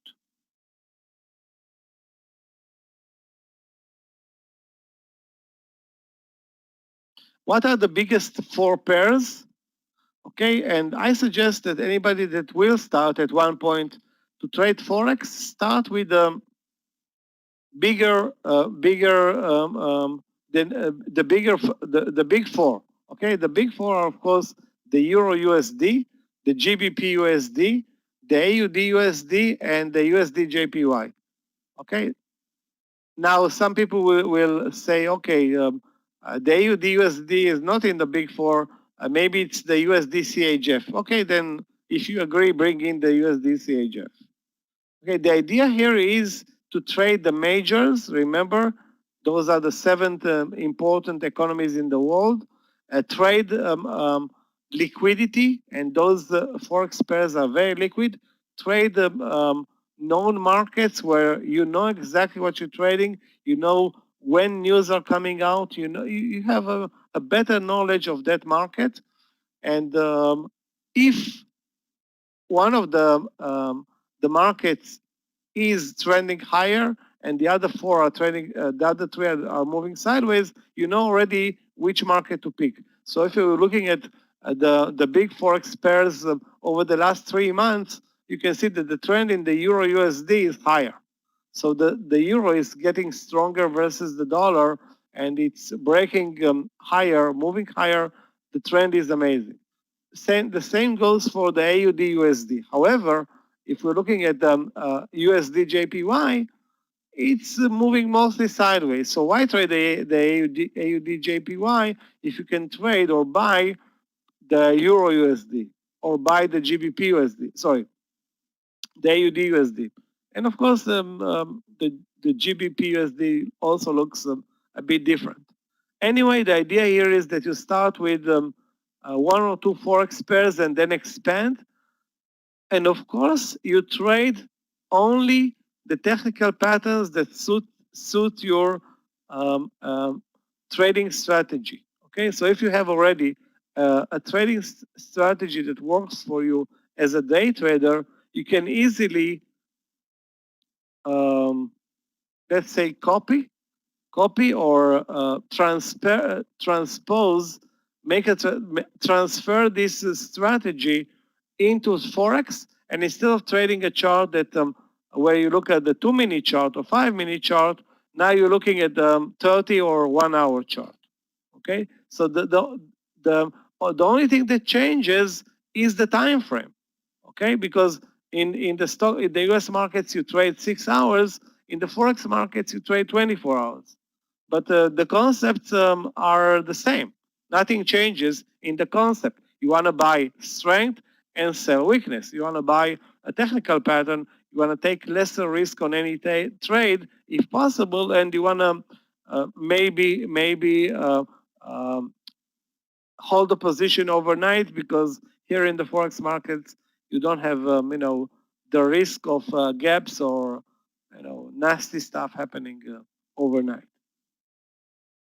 And again, the big three, amongst the big four, there's always be, I don't want to say 100%, there'll always be at least one or two markets that are trending higher. Okay, maybe it's going to be the markets that relate to the euro. Maybe it's going to be the markets that relate to the dollar, the yen, the Australian dollar. So the combinations are giving you plenty of currencies or pairs. That's how we call them. We're going to call them from now currency pairs that you can trade them according to your preferred strategy. And if you don't have a preferred strategy, okay, perfect. Now you work on it. You don't need to finish it, to finish the work tonight, but in a couple of months you need to be able to trade according to a strategy intraday and on the daily chart. Let's look at a trade example. Okay, here we have, it's a bit complicated, but we have the time to understand what's going on here. So we're looking at the pair that's the US dollar and the Norwegian krone. Trade example, June 2020. Okay, so what happens with this pair? Okay, at the beginning of 2020, you can see that as soon as the coronavirus hits the market, the US dollar is getting stronger versus the Norwegian krone. Remember this type of a move? This type of a move when you trade stocks, okay, it's a sharp move up happens on news, and most of the time, whatever goes straight up goes straight down. Remember, whatever goes straight up goes straight down. Okay, this is pretty much a small cap that's being run by the algos and the Robinhood traders. Okay, and somebody's going to buy it at 60. Okay, this is exactly, if I'm not posting it under the USD and an intraday can be also an intraday stock chart.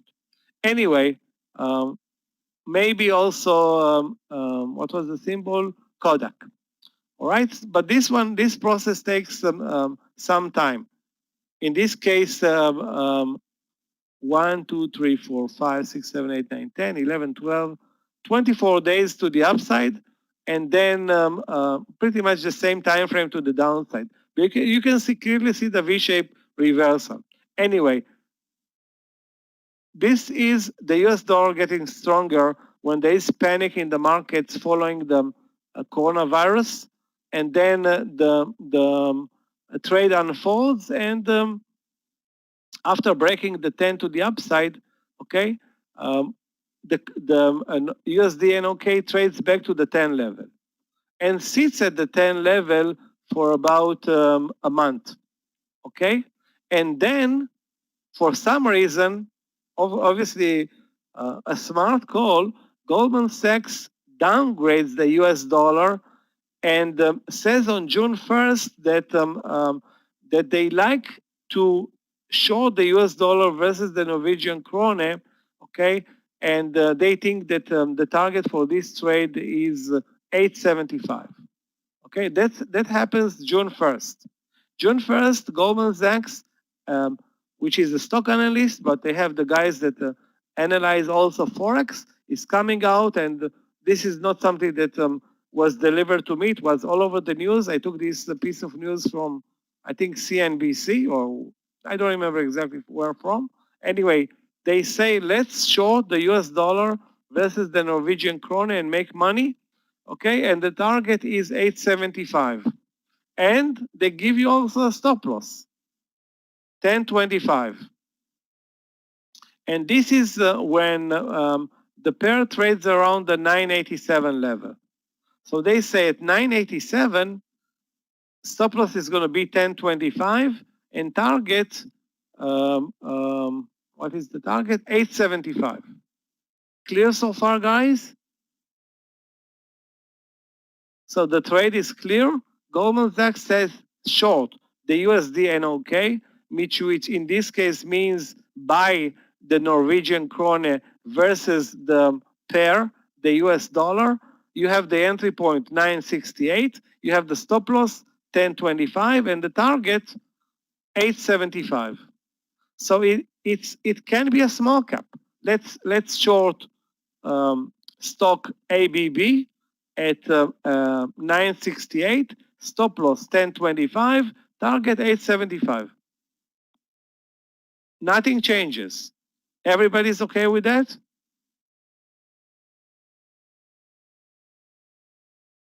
Everybody sees that, Joy. Get in and out of the room. Guys, everybody sees the slide in the room?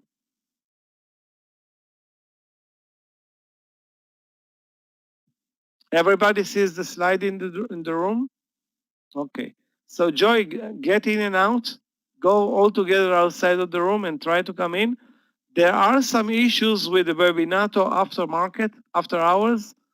And I don't know where you live in the world, but maybe Webinato is cutting you off wherever you are.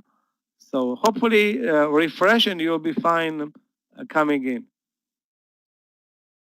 So let's wait 1 second. You're good now? You can see it now, Joy?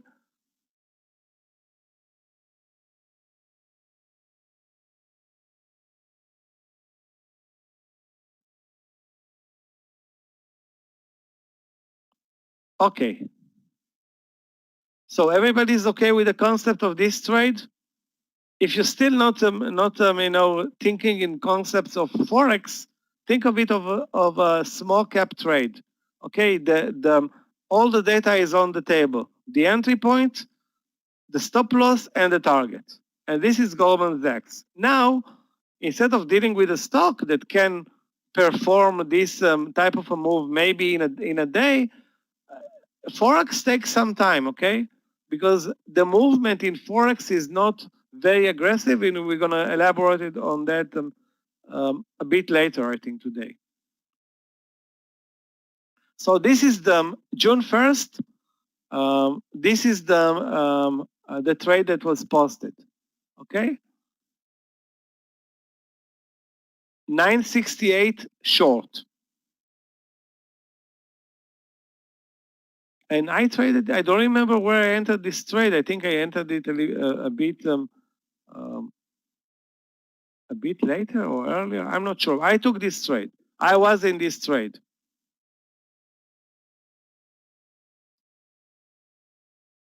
Yeah, you can get the recordings, Manisha, by emailing Clifton. You need to email Clifton or PM tomorrow morning. PM Clifton tomorrow morning. Actually, the best thing is to email him because he needs to return the recording to your email.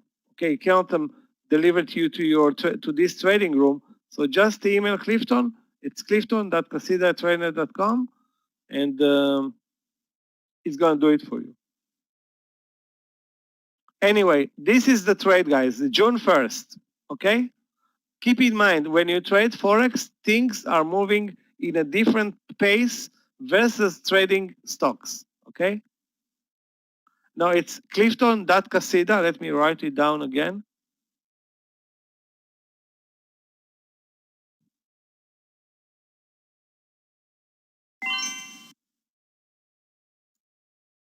Clifton.casida with a K or with a C? Hopefully it's with a K. Try with a K. If it doesn't work, go with a C. And at tradenet.com. Hold on a second. I will find it. I'm going to scroll up. He posted it like 5 times today already. Okay, it's with a C.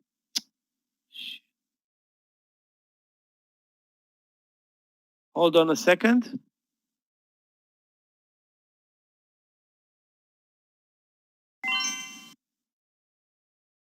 Here it is. Okay, so me and Farid are doing it.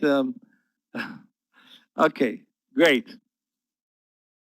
So keep in mind, guys, that when you trade Forex, okay, the time frames are different. Okay, instead of trading 6 hours per day, things stretch to 24 hours per day. So again, things are not going to be very fast, but nobody's rushing into anything. Okay, keep in mind that this is a very, very liquid market. And now we're talking about the USD versus the NOK, and this is June 1st.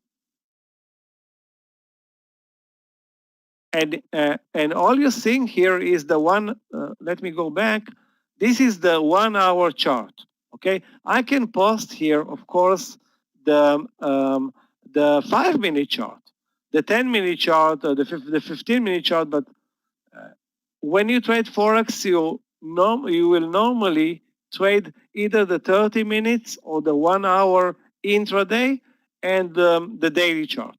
Nobody's going to trade the monthly chart or the weekly chart, but you're going to trade the daily and the intraday. The intraday is not going to be 5 minutes.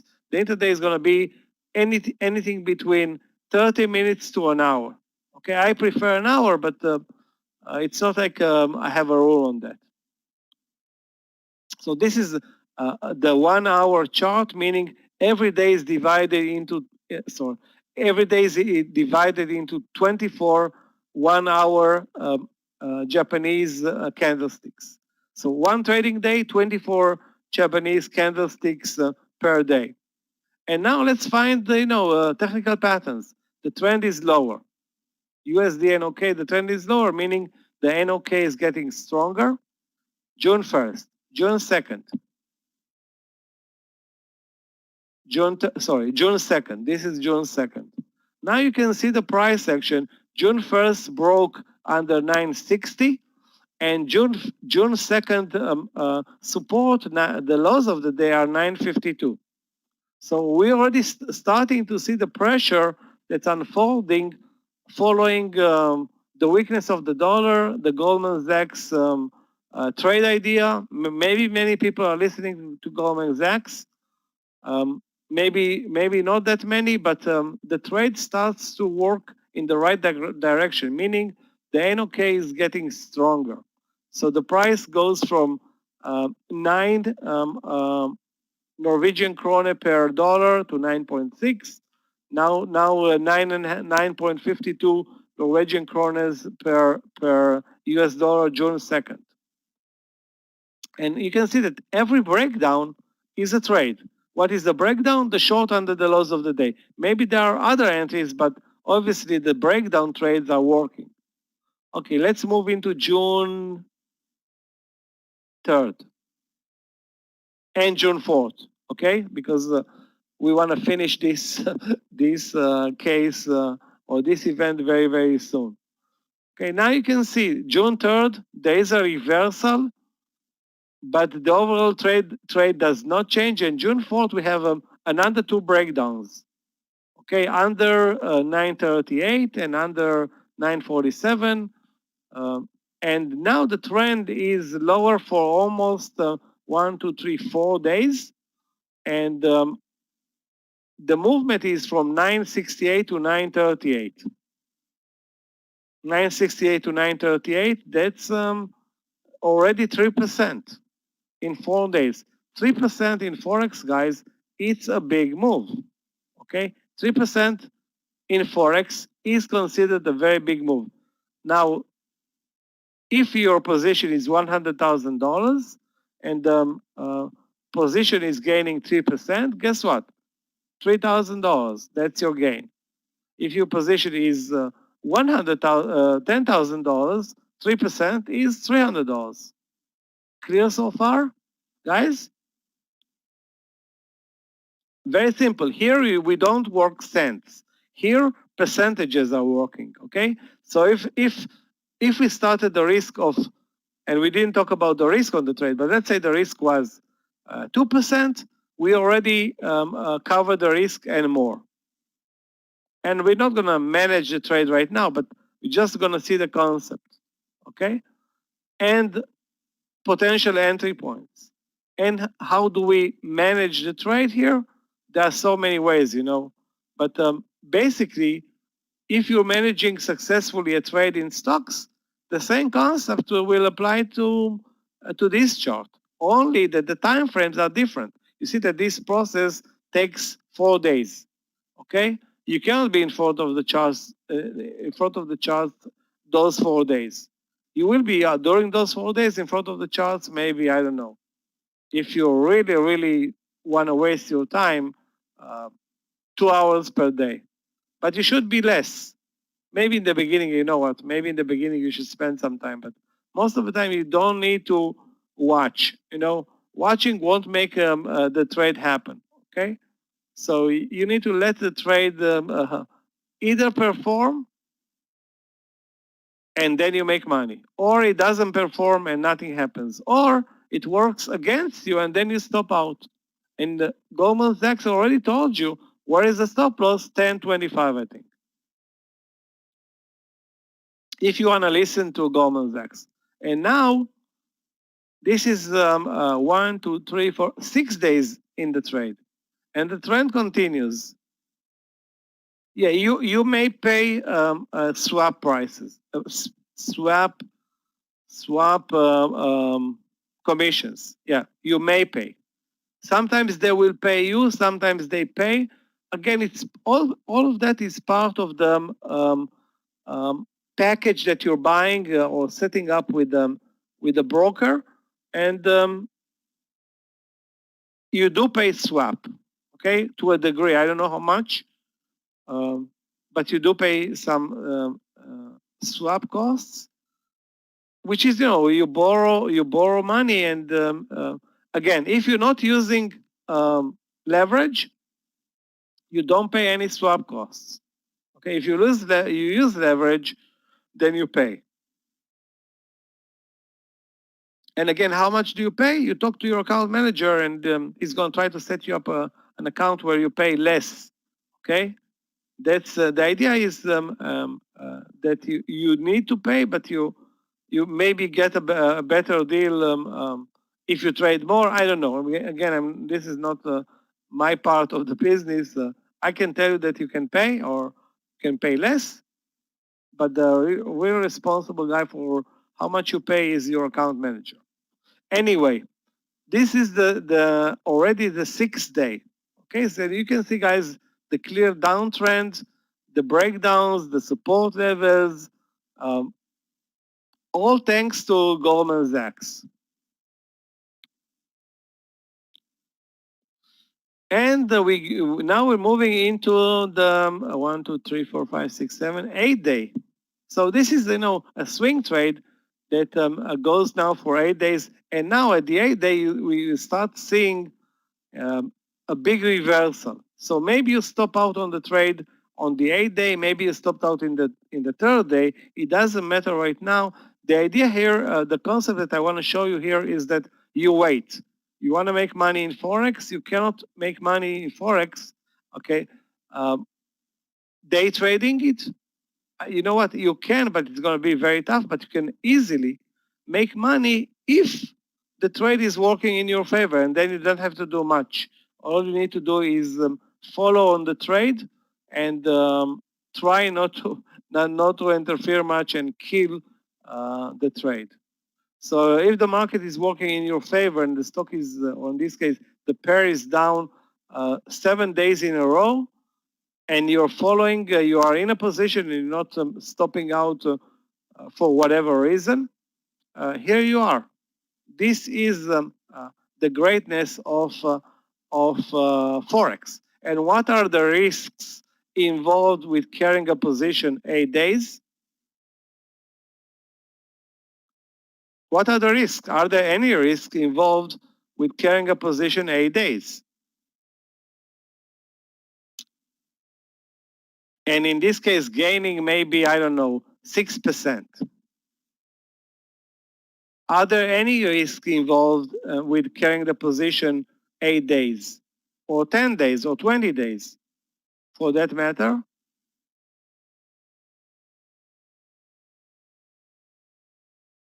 There are, okay, I will help you with that, guys. There are no risks, okay? There are no risks.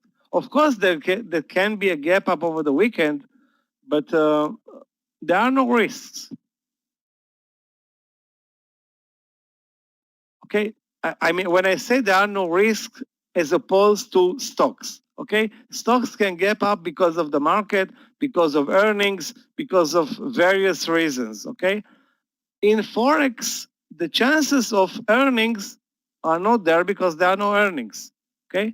The chances of a gap are very, very slim, maybe over the weekend. Now, when can an aggressive move happen in Forex? Okay, when there are important news. For example, assuming on June 4th, there is a meeting of the Central Bank of Norwegia. The Norwegian Central Bank is meeting for the NOK rate decision. This is, of course, something that you need to be aware of if you're trading the Norwegian krone. Or on June 8th, the FOMC is meeting for the June decision about the US rate decision. Okay, so again, when you are in a position and you are a professional, you need to know what are the news that are on the table when you are in the trade. Of course, it's the same with stocks. You're not going to swing a stock that it's having earnings. I mean, imagine us swinging, what was the symbol? Nikola today.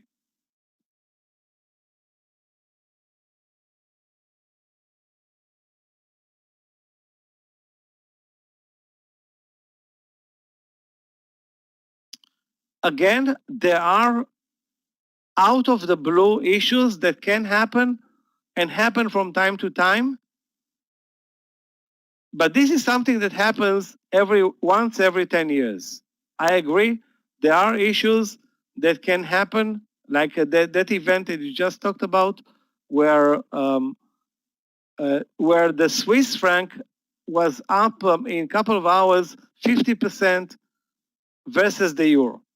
Okay, but this is something that again happens once every, I don't want to say 10 years or 20 years, maybe it can happen tomorrow again. Okay, but this is something that really does not happen in the Forex markets. Okay, this is definitely not the way where the Forex markets move. Okay, this is actually a very, very uncommon, and I don't think it's going to happen again. Again, it's like I'm not responsible for the Central Bank of Europe or the Swiss National Bank. Yeah, there was such an event that really, really killed many, many trading accounts, including Forex companies. It can happen. And probably will happen. I mean, this is one event, and oil moving and becoming minus $37 per barrel. Do you think it can happen?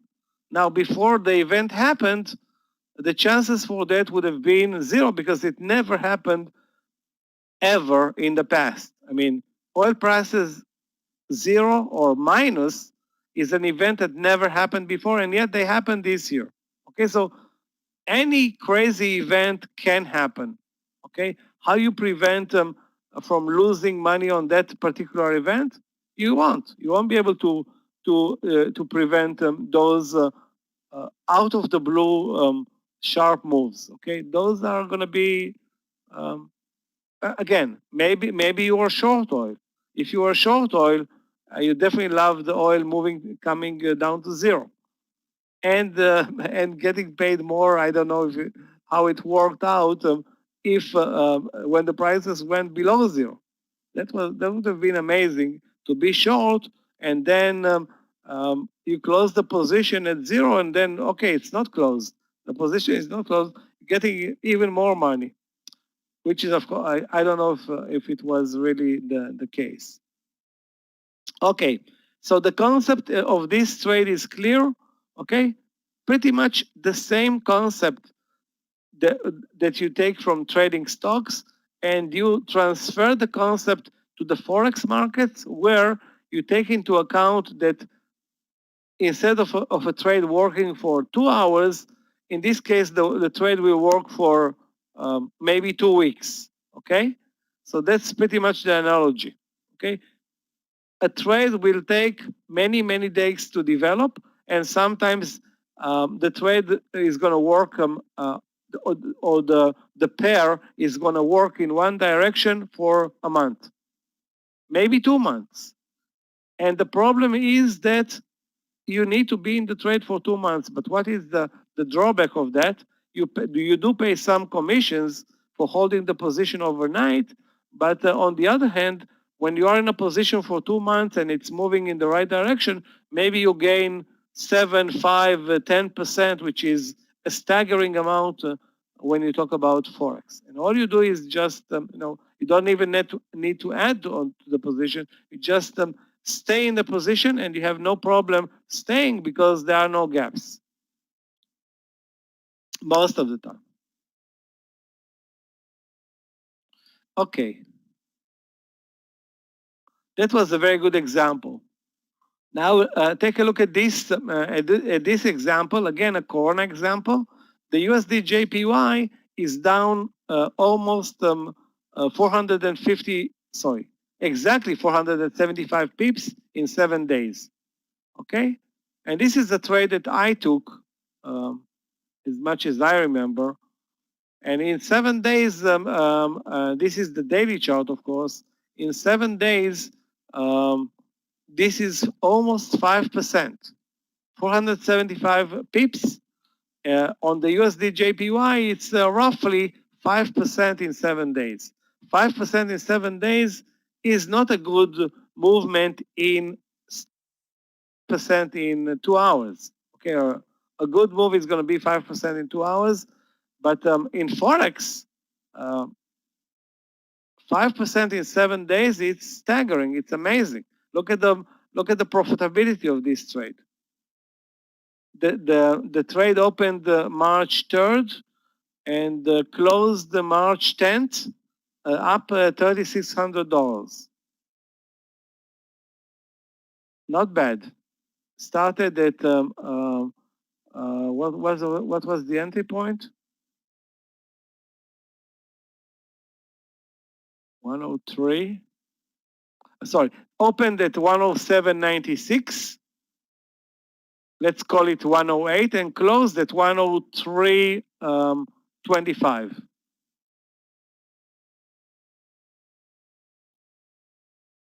Again, when you trade, the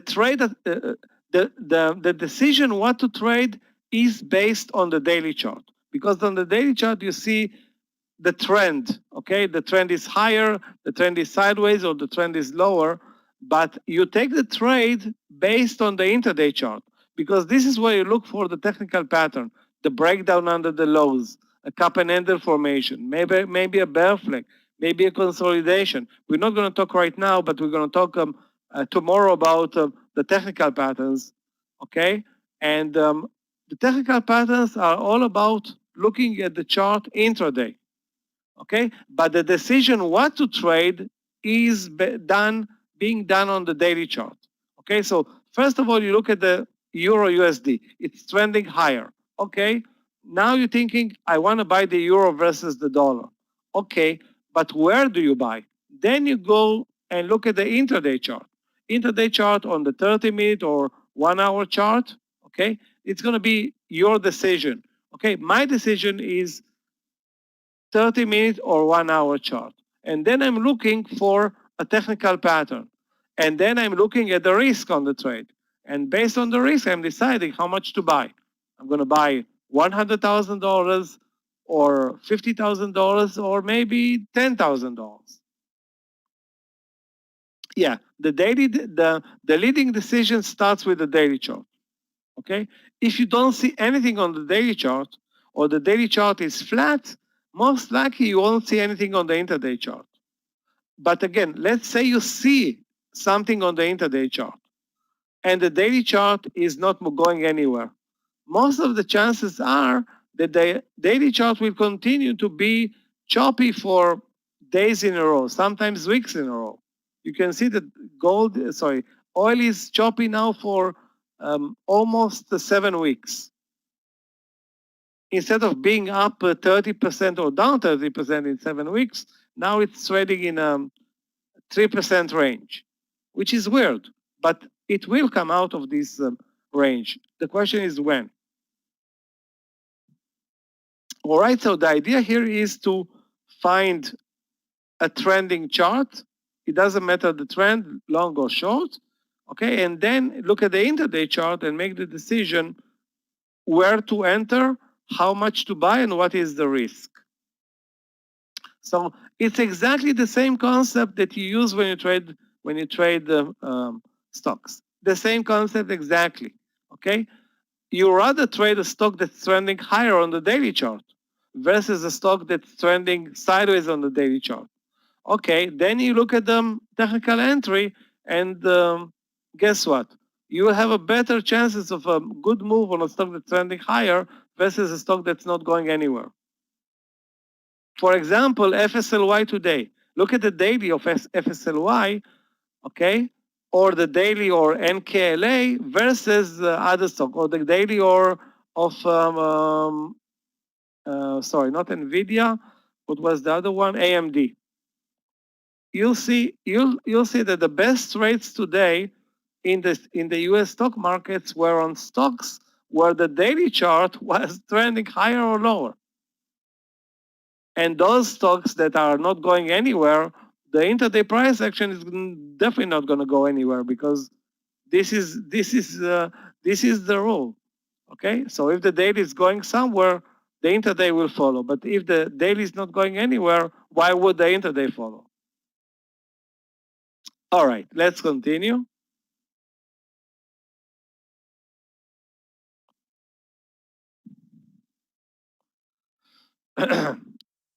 One of the most important thing or instruments for us, guys, now you see the chart, I think, clearly in the room, is to have a benchmark. When we trade, Clifton, we posted your email before. Thank you for that. You're gonna have some customers tomorrow, for sure. Anyway, guys, when we trade the U.S. markets, every day, all the day, okay, we have a benchmark. The benchmark is the S&P 500. Okay, why is that benchmark important to us? Because by looking at the S&P 500, we decide on the decision of the U.S. markets, and if the S&P 500 is moving higher, we'd rather buy a stock. And the S&P 500 is moving lower, we rather short a stock. And the S&P 500 is not moving anywhere, and it's very, very choppy, we'd rather not trade unless we see a perfect trade. Okay, so it is the same with the U.S. Sorry, not U.S. market, with the forex markets. Only that we have here only one benchmark, and the benchmark is the dollar index. Now, this benchmark is or should be appearing on all platforms, but sometimes there are platforms that don't carry this benchmark. Maybe it's an expensive, link or whatever. Anyway, if you can use this benchmark, use it, because this one tells you if the dollar is strong on a given day or weak on a given day. Okay. The euro is 50% of the index. That's here. The US dollar index is made 50% is the component is 50% the euro. It's like an ETF, okay? An ETF where Apple is a component. Apple is going to be, of course, a bigger component than I don't know, NVAX, for example, or Moderna. So this is the euro is the Apple of forex in this case for the US dollar. So the benchmark is very important because one look at the benchmark and you know if the dollar is strong or weak. Now, if the dollar is very red, you go to a pair where the dollar is very weak versus the pair, and you go long on the pair. Okay, and if the dollar is very strong, you go to a pair where the dollar is very strong versus the other pair, and you go long the dollar.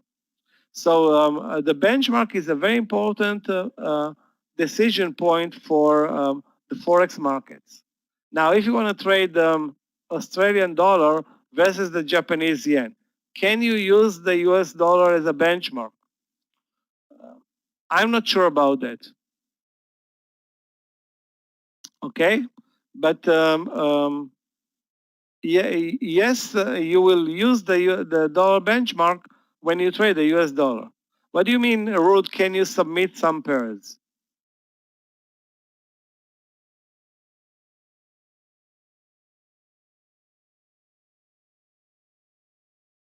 I didn't understand this question. Can you submit some pairs? You mean trade more than one pair?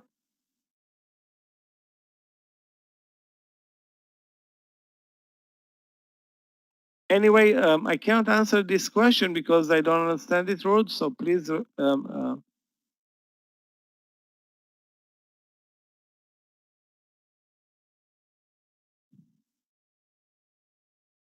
You mean right now? Or overall if I trade more than one pair at a time? I can tell you that I don't, most of the time I will trade only one pair, okay? I will try to look for one perfect entry point and don't trade many pairs. Okay, but maybe it's not the right or the perfect decision, okay? But at least you are at the beginning, trade one pair at a time. You don't need to open 3 positions and start jingling them. Start, one pair at a time, and include the US dollar in that pair. Where do you live, Rud? Europe, United States?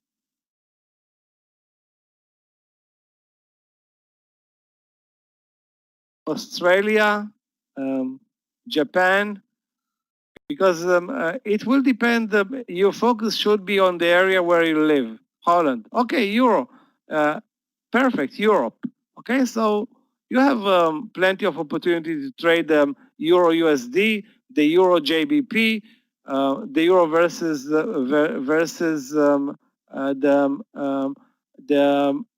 the sterling, the Euro versus the JPY. Yes, but start with one pair, okay?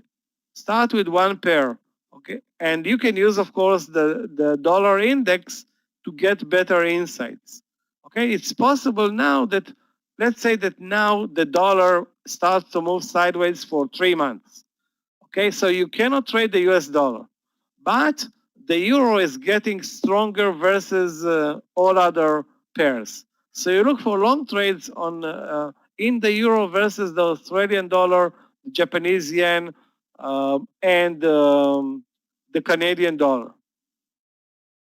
Okay, so you take it one trade at a time. First, you look at the daily chart, then the intraday chart.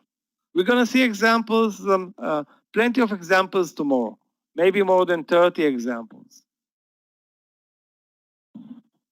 Now we're going to start to see theoretical examples where you'll see the potential of the forex markets. Okay, the numbers are not going to be the numbers that you use from the stock market. You know that the stock can go from 5 to 140 in 4 months. Which stock is it? Novavax. At the beginning of 2020, it was $4 or $5. Yesterday, 160. Maybe today it's 130 after some bad news. I'm not sure. I don't know. Anyway, this is not the case for Forex. Forex is going to be 0.5% move per day is going to be a very, very strong and great move for Forex. This is one of the most aggressive trades ever where in 2018, Trump comes out and threatens Turkey for whatever reason. I don't remember why, but he threatened the Turkish leader Erdogan or Erdogan with sanctions, blah, blah, blah. I don't remember the reason. They were arguing over something. Anyway, the US dollar was up 20% versus the Turkish lira in about a month. Okay, 20% is a lot in Forex. It's staggering. Okay, now imagine the cost incurred on imports into Turkey. Now the Turkish lira goes down 20%, and now everything that they import, including oil, is up 20%. That's of course a big burden on the Turkish consumer, where all the imports are much more expensive. On the other hand, if you're now traveling to Turkey, everything is 20% cheaper. So a German or any other tourists that are coming or flooding Turkey all day, every day, around the clock every year, and now are finding the shish kebab in Istanbul almost free. Okay, so food in Turkey is cheap. Now it gets 20% cheaper. Hotels are also very affordable, 20% lower. So that's the greatness about the U.S. Pressure on Turkey, and the result is everybody suffering in Turkey.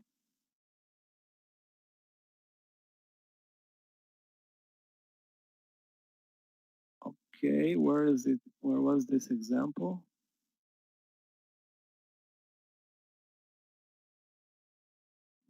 Okay, this one. Okay, here we're going to close this session today, and tomorrow we're going to start with swing trading examples and the technicalities. And okay, before we're going to go to this example, guys, is anybody here familiar with the MT4 platform? Let's put it this way. Is anybody here not familiar with the MT4 platform?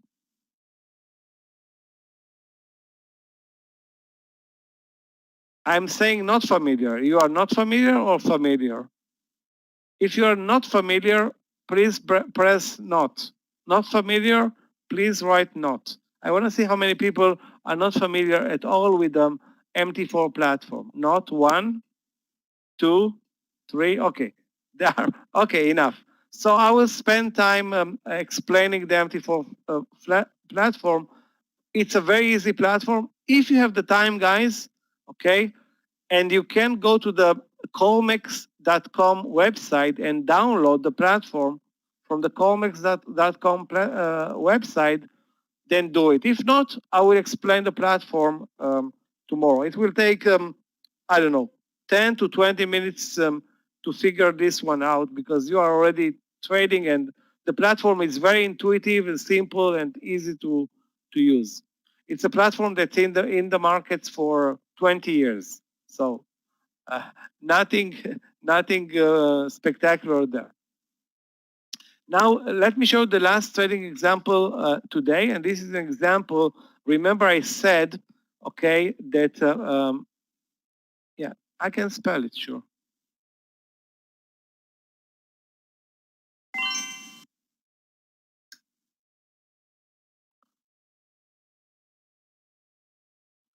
You go to the colmex.com website and you go to platforms and download the MT4. You can go you can write download MT4 on Google, and you're going to have plenty of links.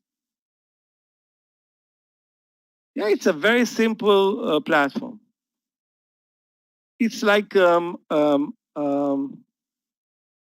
don't know, the most reliable car in the world. Which one is it? I don't know, Volkswagen something. Volkswagen Golf or something like that. That's the MT4. It's everywhere, and it's been around. It's for trading Forex. Yeah, that was built for trading Forex. Okay, now guys, take a look at this chart, because this is a very good example where I said that you trade the intraday. You look at what you want to trade on the daily chart, but basically you trade the intraday. And this is a good example where you see a trend lower intraday, okay? And you can find the entry point based on the pattern. So if the trend is lower and this is the pullback, and now this is the reversal play lower, you enter short at this dotted line, and the black line is the stop loss. And this is pretty much the same trade that we use, the strategy that we use when we trade stocks using the VWAP. So the stock is trending lower, it comes up to the VWAP, and then we short it with a very tight stop loss, because the VWAP is a very strong resistance. Okay, so this is pretty much the same analogy here. Okay, so the trade is based on the intraday chart, but the decision what to trade, in this case USD CAD short, is based on the daily chart. Okay, so we're going to pick up from here tomorrow. This is slide 20. How many slides do we have? Another 20. So we're going to be good. We're going to make good and finish maybe ahead of time also tomorrow. Guys, if anybody has a question for me, don't hesitate. That's my email again, michael.oro@tradenet.com.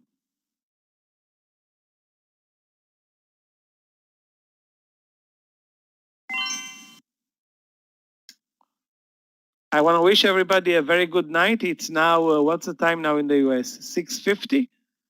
6:50 or 7:50? So, sorry, 6:50. 6:50 in the US, midnight in Europe or something like that. So thanks a lot for being here. Clifton, thanks a lot. Guys, we'll be seeing you tomorrow. Have a good night, everybody. Rude, I don't like to trade silver. The reason for that, it's not a very good mover, although this year it's moving amazingly well. I think my big miss this year was gold, but I wasn't really focused on trading Forex that much or commodities this year. Okay, guys, have a good night. I'm closing the recording at this point.